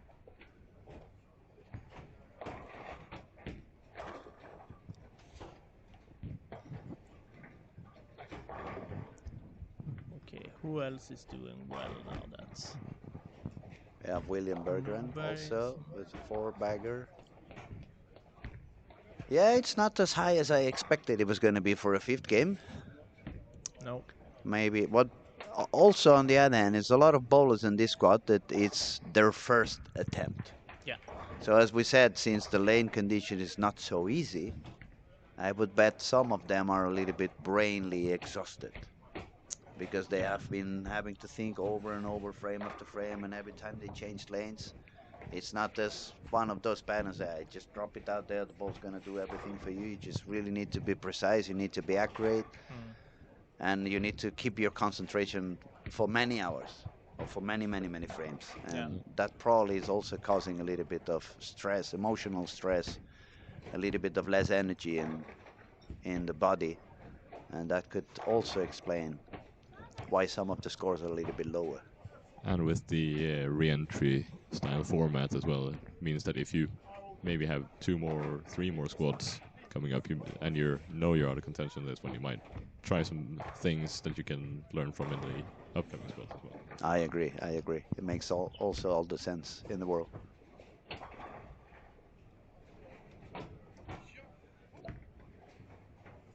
So we're probably going to have a couple of 1320s, 1340s by the end of the day. Yeah, this is by far the highest scoring squad overall so far, I think.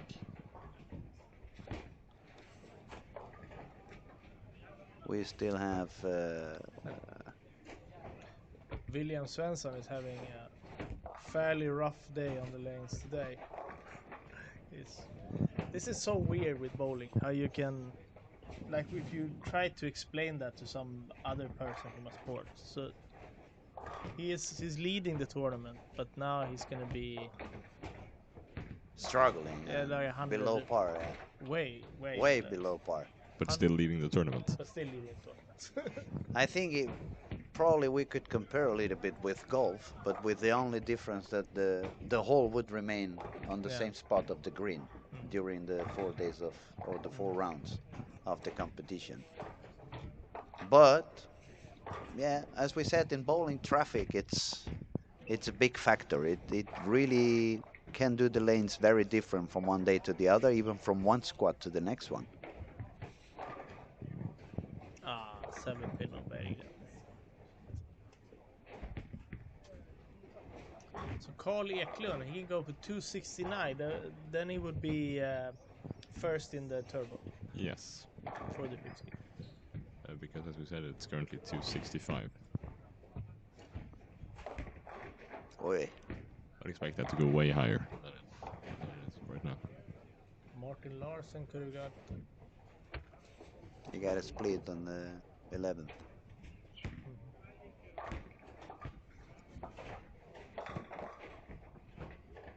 Joachim Karlsson is struggling with early friction.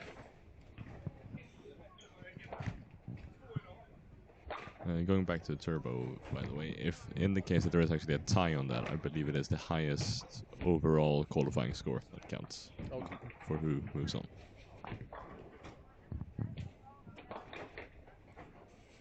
That's why we got Victor here, because he's the guy who knows everything. We just talk and talk and talk, but Victor is the one putting the points under the... Yeah, and it's also different ways to qualify, like the normal block, but there's also other gateways. Exactly. For young and for women, and then turbo. So you have to know which order you qualify into. Early birds also. So yeah, it's many different ways to get into the final. But the one that you really want to get into, if you want to give yourself a good chance in the final, is the top 22, because they move straight to the second step on the final. And that's 6 less games and a lot less pressure. Then, as we were talking about before, there are 4 early bird spots, and then there are 2 spots for 50 plus, 2 spots for U21, 2 spots for the female, and then the turbo game 5 and 6. Carl got the first one.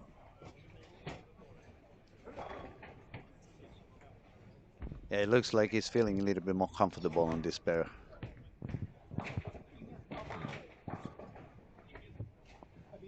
Marcus Jansson, 247. 107 over. Yeah.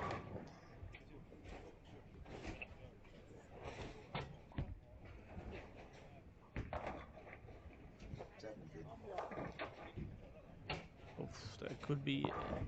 Yeah, expensive 7-pin, definitely. He's going to be right on par, I think. it say 60 or 80? 80. Yeah. But 258 if he spares it, so he's gonna be tied right now with William Berggren, 258. Yeah, because I But think I don't think that's a score that's gonna hold up. no. Yeah, I There's too many games being bought. I think William Svensson's current score is going to take him to the final, so we can probably Yeah. count him out of that That's what turbo. I mean. Yeah. So then it would be, but I think that someone is gonna make a higher game at some Yeah. point.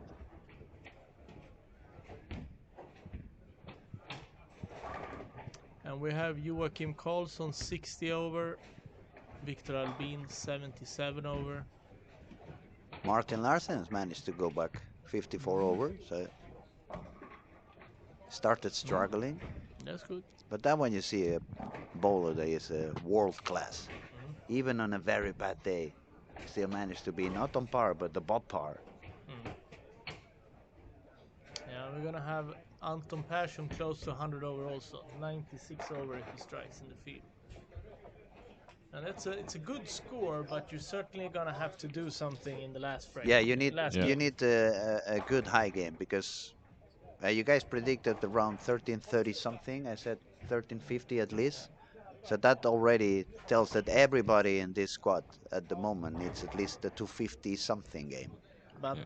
I'm guessed 130. Everyone else guessed 150. And I'm thinking that if the whole squad is going on and nobody bowls 130, I might be closer to the truth. I But agree. who I agree. knows? I don't think I actually said my prediction No, before, no. but yeah, I'm gonna actually go in between you guys and say 140. But that was very. That's the smart guy. Yeah. Wait a little bit longer to say his prediction. I Who's forgot to gonna see say that here? before. Also, James Blomgren can get to 106 over.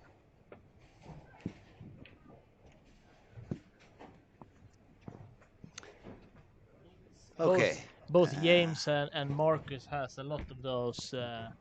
They just show up early and then they qualify right away, and then you sort of forget about them until Sunday comes and they come back. Ooh, nice. Pretty expensive. Not so bad. 5-3 maybe. Well, it's an expensive frame. If you stop to count it, Ah. it's from going to 279 to staying on 244. So that's 34 pins gone in one frame. But it would have been even worse if it was working on a double to 5-3. Yeah.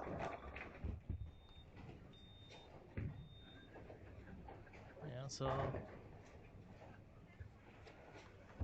I don't know. Pretty good bowlers out there, and you're gonna lead with 107 over. 4-5. Yeah. Just a 20 average. It's a tough 221. pattern. But also those guys who are a little bit higher now, they are more or less all of them shot a higher game on the fifth. Yeah. So maybe the sixth one is going to be even higher because of that transition and the lane had opened up a little bit. And if that is the case and they do another 250 to 60 game, then we have 2 or 3 guys with 1350, 1360. What did Hakim end up with? I didn't really see. We're gonna have to wait until the scores come in with that, I think. Too many bowlers around and you end up losing some action at some point. For those of you watching, remember that we have different streaming channels on the YouTube, right? So you can choose from different Exactly. cameras and different pairs of lanes. So you can follow your favorite bowler if you have a bowler that you want to keep on watching, and suddenly disappears from the screen you are looking at. There are other screens on the YouTube channel that you can see. Exactly. All of them are under Storm Lucky Larsens 2025, I believe. Yeah, on the Storm Like Larsen Masters YouTube channel, you'll find them all. And yeah, I think it's five separate channels you can have. Nice. Very, very tough game for Robin Ilhammar. He can punch out to get to 150, but that's... Yeah, and 1, 2, 3 single pins gone on that game. That's a lot of pins in one game.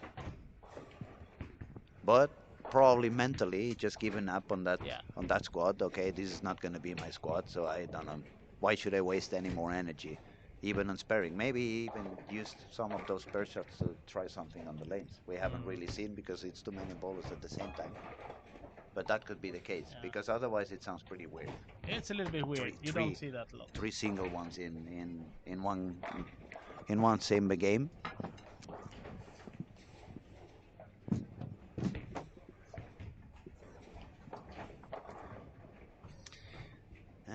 Entering the last game of the squad, and we're gonna see. Oh, Hacking was there. Yeah. So he was 78 over. Started So with that an means open. he shot just 202 on the 5th frame, and he started now with an open. He's also bowling with Pontus with 79 over on lane 1 and 2. So it's another guy we want to follow and see what goes on. Then we'll have Marcus Johnson on 15 and 16. Is with 107 over. We got Victor Albin on 1920 with 77 over. And James with 1106 is gonna move to... Where's James going now? He's been moving right. They should go to 11-12, I think. I think James and Rowan are moving to 11 and 12. I have to wait 1 more minute until the lanes turn on. And a lot of opens on Hakim, Anton Persson. And the 1400 is gone. What happened there?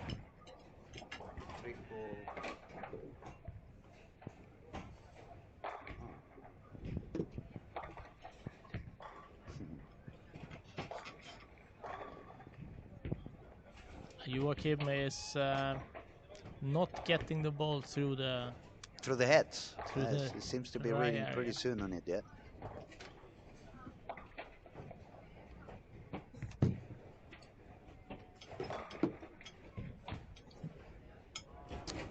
Robert Lindberg bowling for Team Pergamon. First season. First season for him. Yes, first. I don't know if he was bowling in the Pergamon shirt in Badger tournament in Stockholm. I do not know. No, I don't know if he did or not. What team was he bowling before? I don't even remember where he bowled before. Just gonna make a... It must be very expensive to gain a spot in Pergamon at the moment. It's a lot of bowlers there. It's a lot of good bowlers. I mean. Yeah, but there's a little bit of a generation shift going on there too with Oscar, Martin, and myself before. We're not bowling so much anymore, so there has to be new guys taking So you're making over. room for the youngest. Yeah. Yeah. But making room, I don't think anyone will make any room for them. They're just gonna have to make it themselves. They have to find a way to get the room there, yeah. Squeeze in between them. William Svensson, he has 850. Ouch. We're still just waiting for the final results to come in after 5 games. We believe still that Oh, there they go. Yes, Marcus 106 in games. Yeah. Newberry is holding on pretty good because he also has a gateway in the youth section, right? He should, yeah. And it's a pretty steady squad for him. I mean, his highest game is 221. Yeah, it's very... Very, very consistent. Has managed not to struggle too much on any game I see.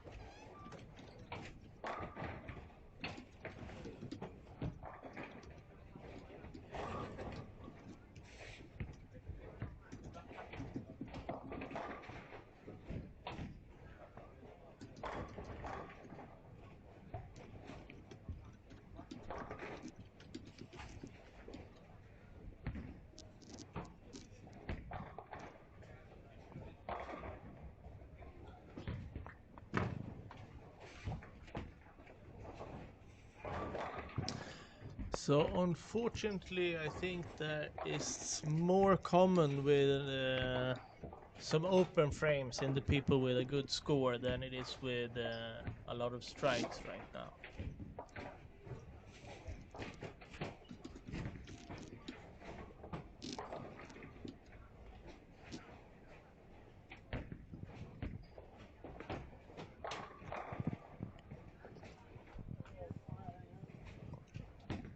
Victor Albin, 2 opens.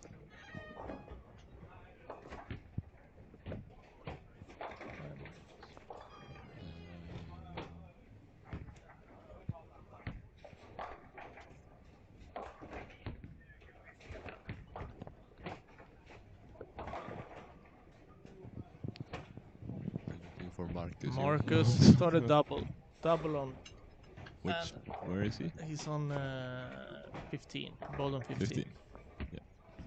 Was a very good shot. You could see on his body language that he probably thought it was going to be a 3-bagger. Yeah. Maybe we can see a run from Martin. He can still get, but he needs a lot of strikes. He's 50 over before the last game. Still can go for the turbo as well if he gets strike out to 90. That would put him on the turbo for sure. Yeah, we have a few guys starting with quite a few strikes, but they're not really up there before this game. But we have Theo Steen starting with 9 spare and then 4 in a row. And Ocean also. Yeah. 4 in a row and then a 9. Ocean is the brother of Carl. He's Step brother, something like yeah. that. Yeah. Correct. It's a lefty, yeah? Yeah. Yeah, now I see him. He was so small when I was in Mura. Yeah. He's grown up so quickly. Yeah. He had an amazing release back then when he was very little. But he's doing well. He's doing well. He's been doing great in some tournaments, and he was picked in our junior team. But we did not play the European Youth Championship this time. We went to play a friendly competition against Malaysia and play Malaysian Open. We've had some cooperations between Sweden and Singapore and Sweden and Malaysia. Where we exchange ideas, both as from a coaching perspective, but also from some scientific research. And also we're trying to teach the kids how important it is to make friends and connections with other people where you're in a young age in bowling, because it's such a small industry that you're gonna run into these people all your career, your career. And all of a sudden, the guy you bowled in the youth, he's now he became the coach, and you're the coach. Or somewhere he's else. Or running a tournament manager, stuff like that. It's a ball rep. It could be anything. So just fight hard on the lanes and keep friendly friendship off the lanes. Yeah. And it was a very, very successful trip. I have a picture in my phone. I watch it sometimes when I want to feel some joy. They're all very happy and screaming. So that was a nice It's feeling. one of the areas that is not so common that we see this kind of friendly matches between national teams, but it's super useful. Because I remember when you guys came down to Spain a few times and did some friendly matches against the Spanish Federation or the Catalan Federation, either of the way, it was the times that the Spanish team was most successful. And I believe it's not a matter of talent. We were more talented than now, or now they are less talented. It's not about that. It's that we had this mindset.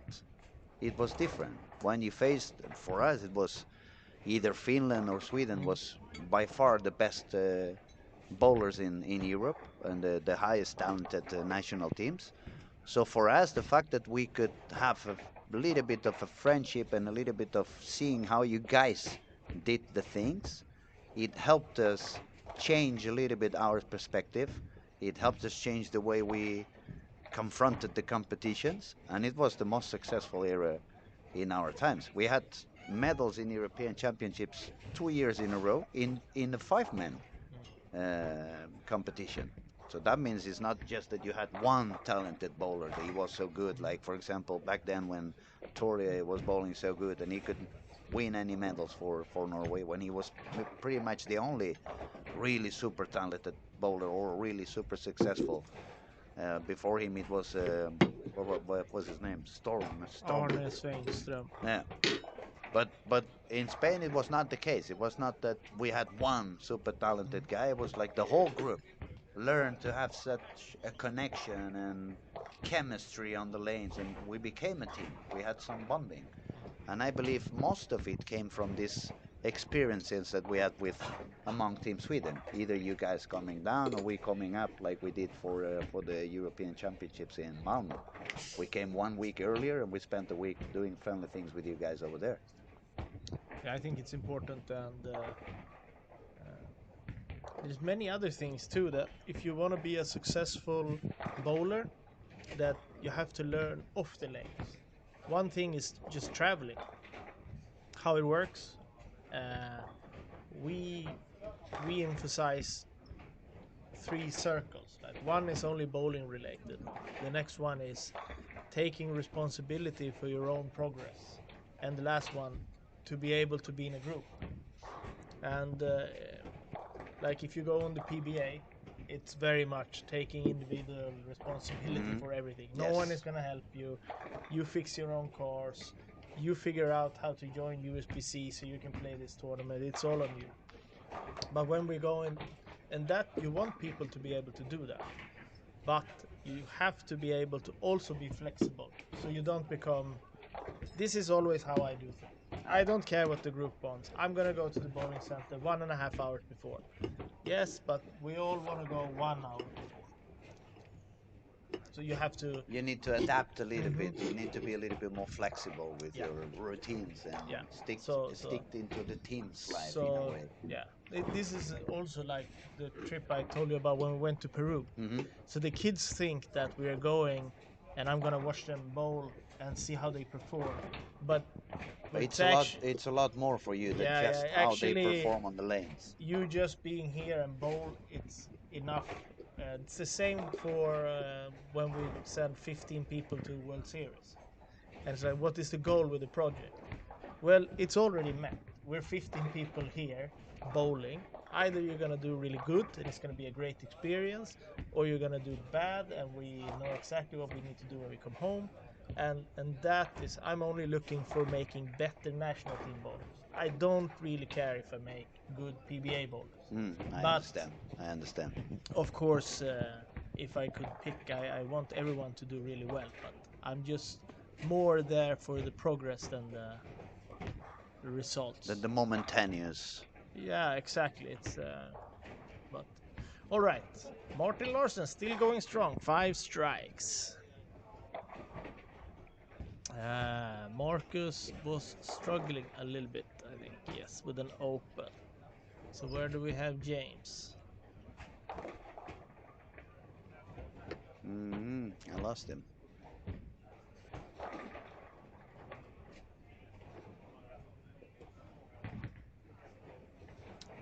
James over there, open 11, 12. Right now, we don't have anyone 100 over.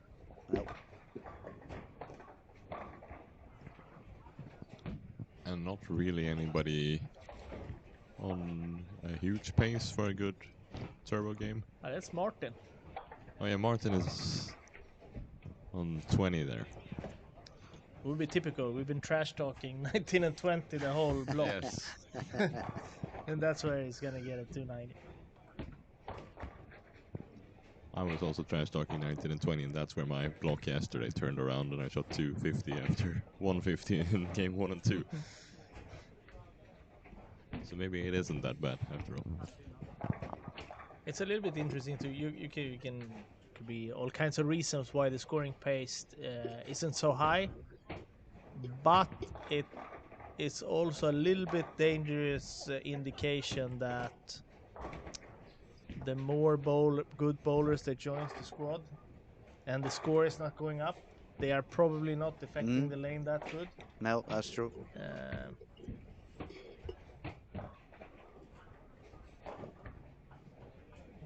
That's Yeah, that would probably change the cut a little bit lower, and it's gonna put it closer to what you said. Even lower if it keeps going that way.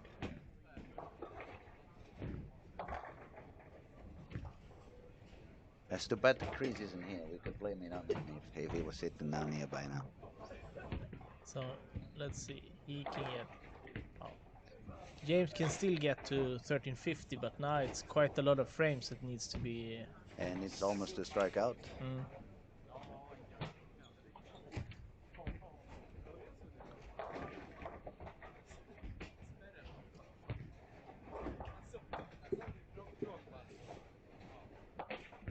Actually, if he strikes out, he does exactly 1350. Mm. And Marcus is on, what was Marcus out down here? 35, so he could go all the way to 225. So Marcus would have a top score of 1332 if striking out. Wouldn't it be fun if he does that? And then he's the last for the final. Yeah, that would be And fun that for was you. my That was 1332 exactly, right there. yeah, exactly what you said. So first goal is to actually get someone to bowl 1332, and then hope it's And coming. then go on. Okay. Anton Persson, if he strikes out, it would be on to. Oh, now it's not going to strike out. He just left the 710. That is rough. And that's 20 pins lower, so he was going to go for 236. That's going to be a 212 or 213 if he strikes out. So he's going to be just 106 over. And then the other one that was doing okay was Robin Norberg. And now he's bowling on. I lost him. Martin with another strike after his 8th spare. Yeah, he's got an open frame on the 9th frame. He needs to triple to make 186, so he's gonna not even shoot close to 1300. Yeah, Hakim had a pretty weird day, starting really bad, then he did really good to end up bad. And he's gonna end up really bad as well. Yeah. No 1350s, no 1340s. No 1400s. And that's why Victor and I are usually sitting down on this room commenting, and Robert is really actually working as a professional coach. Now they look tough. They look really tough. They you know, it was a little bit in the beginning. It looked like some people were comfortable, but after that, I can't really say that anyone has looked comfortable No, for a that's few true. games in a row. Even on the body language, you haven't seen anybody feeling like comfortable all day long. Like, okay, maybe this game wasn't that high, but I know what I'm doing. So look, it's a little bit of struggling around. I think the only one that's been up there in the top 5 the whole time almost has been James. He started in the lead and he's always hovered around the top 5 at least. Yeah, and the most steady one was still Robin with all the games between 213 and 221. That's only 8 pins difference from the highest to the lowest game. And actually now Martin could be one of the players bowling the highest block. He can get to 1322, right? That's true.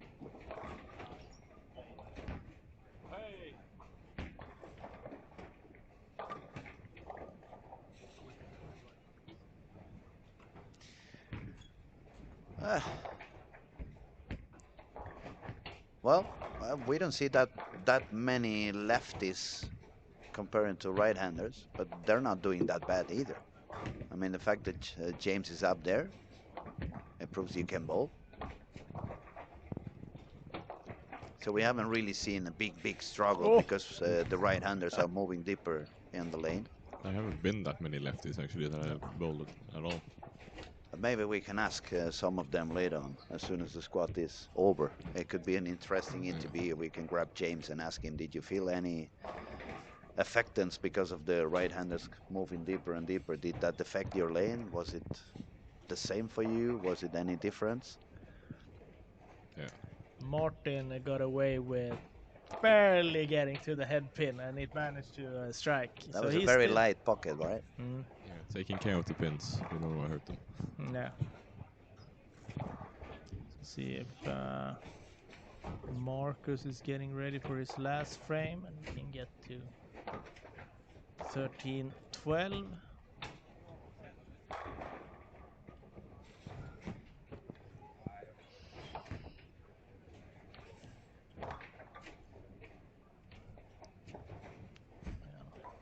So Joachim ended up with 59 over.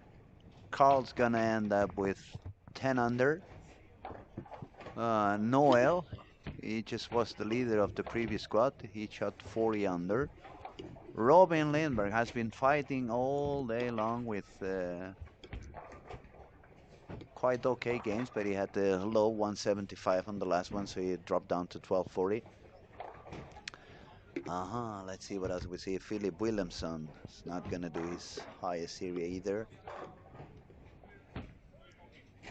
Marcus closed his fist, so I think that was a strike.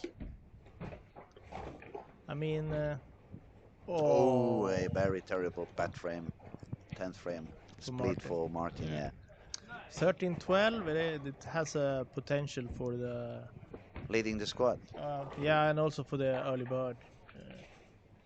James can still get to 28, so he could pass Noel with 1 pin. Mm. And then he would be in very good position for the early bird. And Martin shoots 1285 after that open, so Oof, that was expensive. you could have shot 1300 actually. 1320. Yeah. He could have ended up leading the squad with a strikeout. Mm-hmm.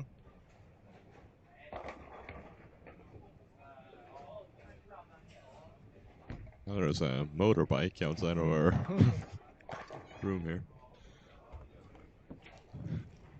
And 13:01 for Marcus.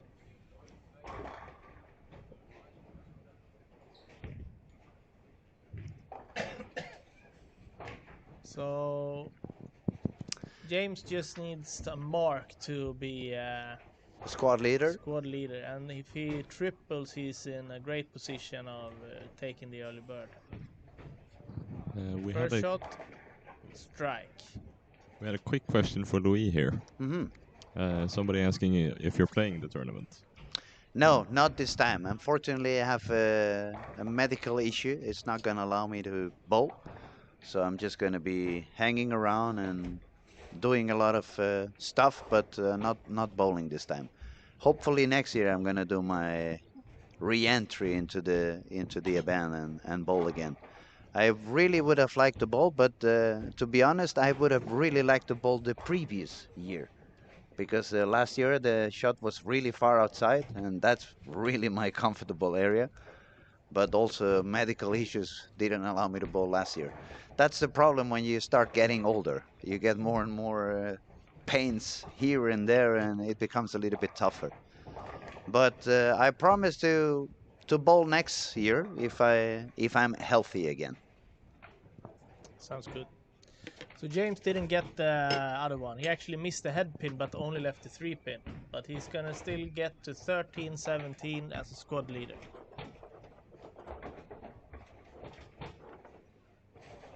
Okay, I think that's pretty much Yeah, it for that's this pretty one. much it for this squad.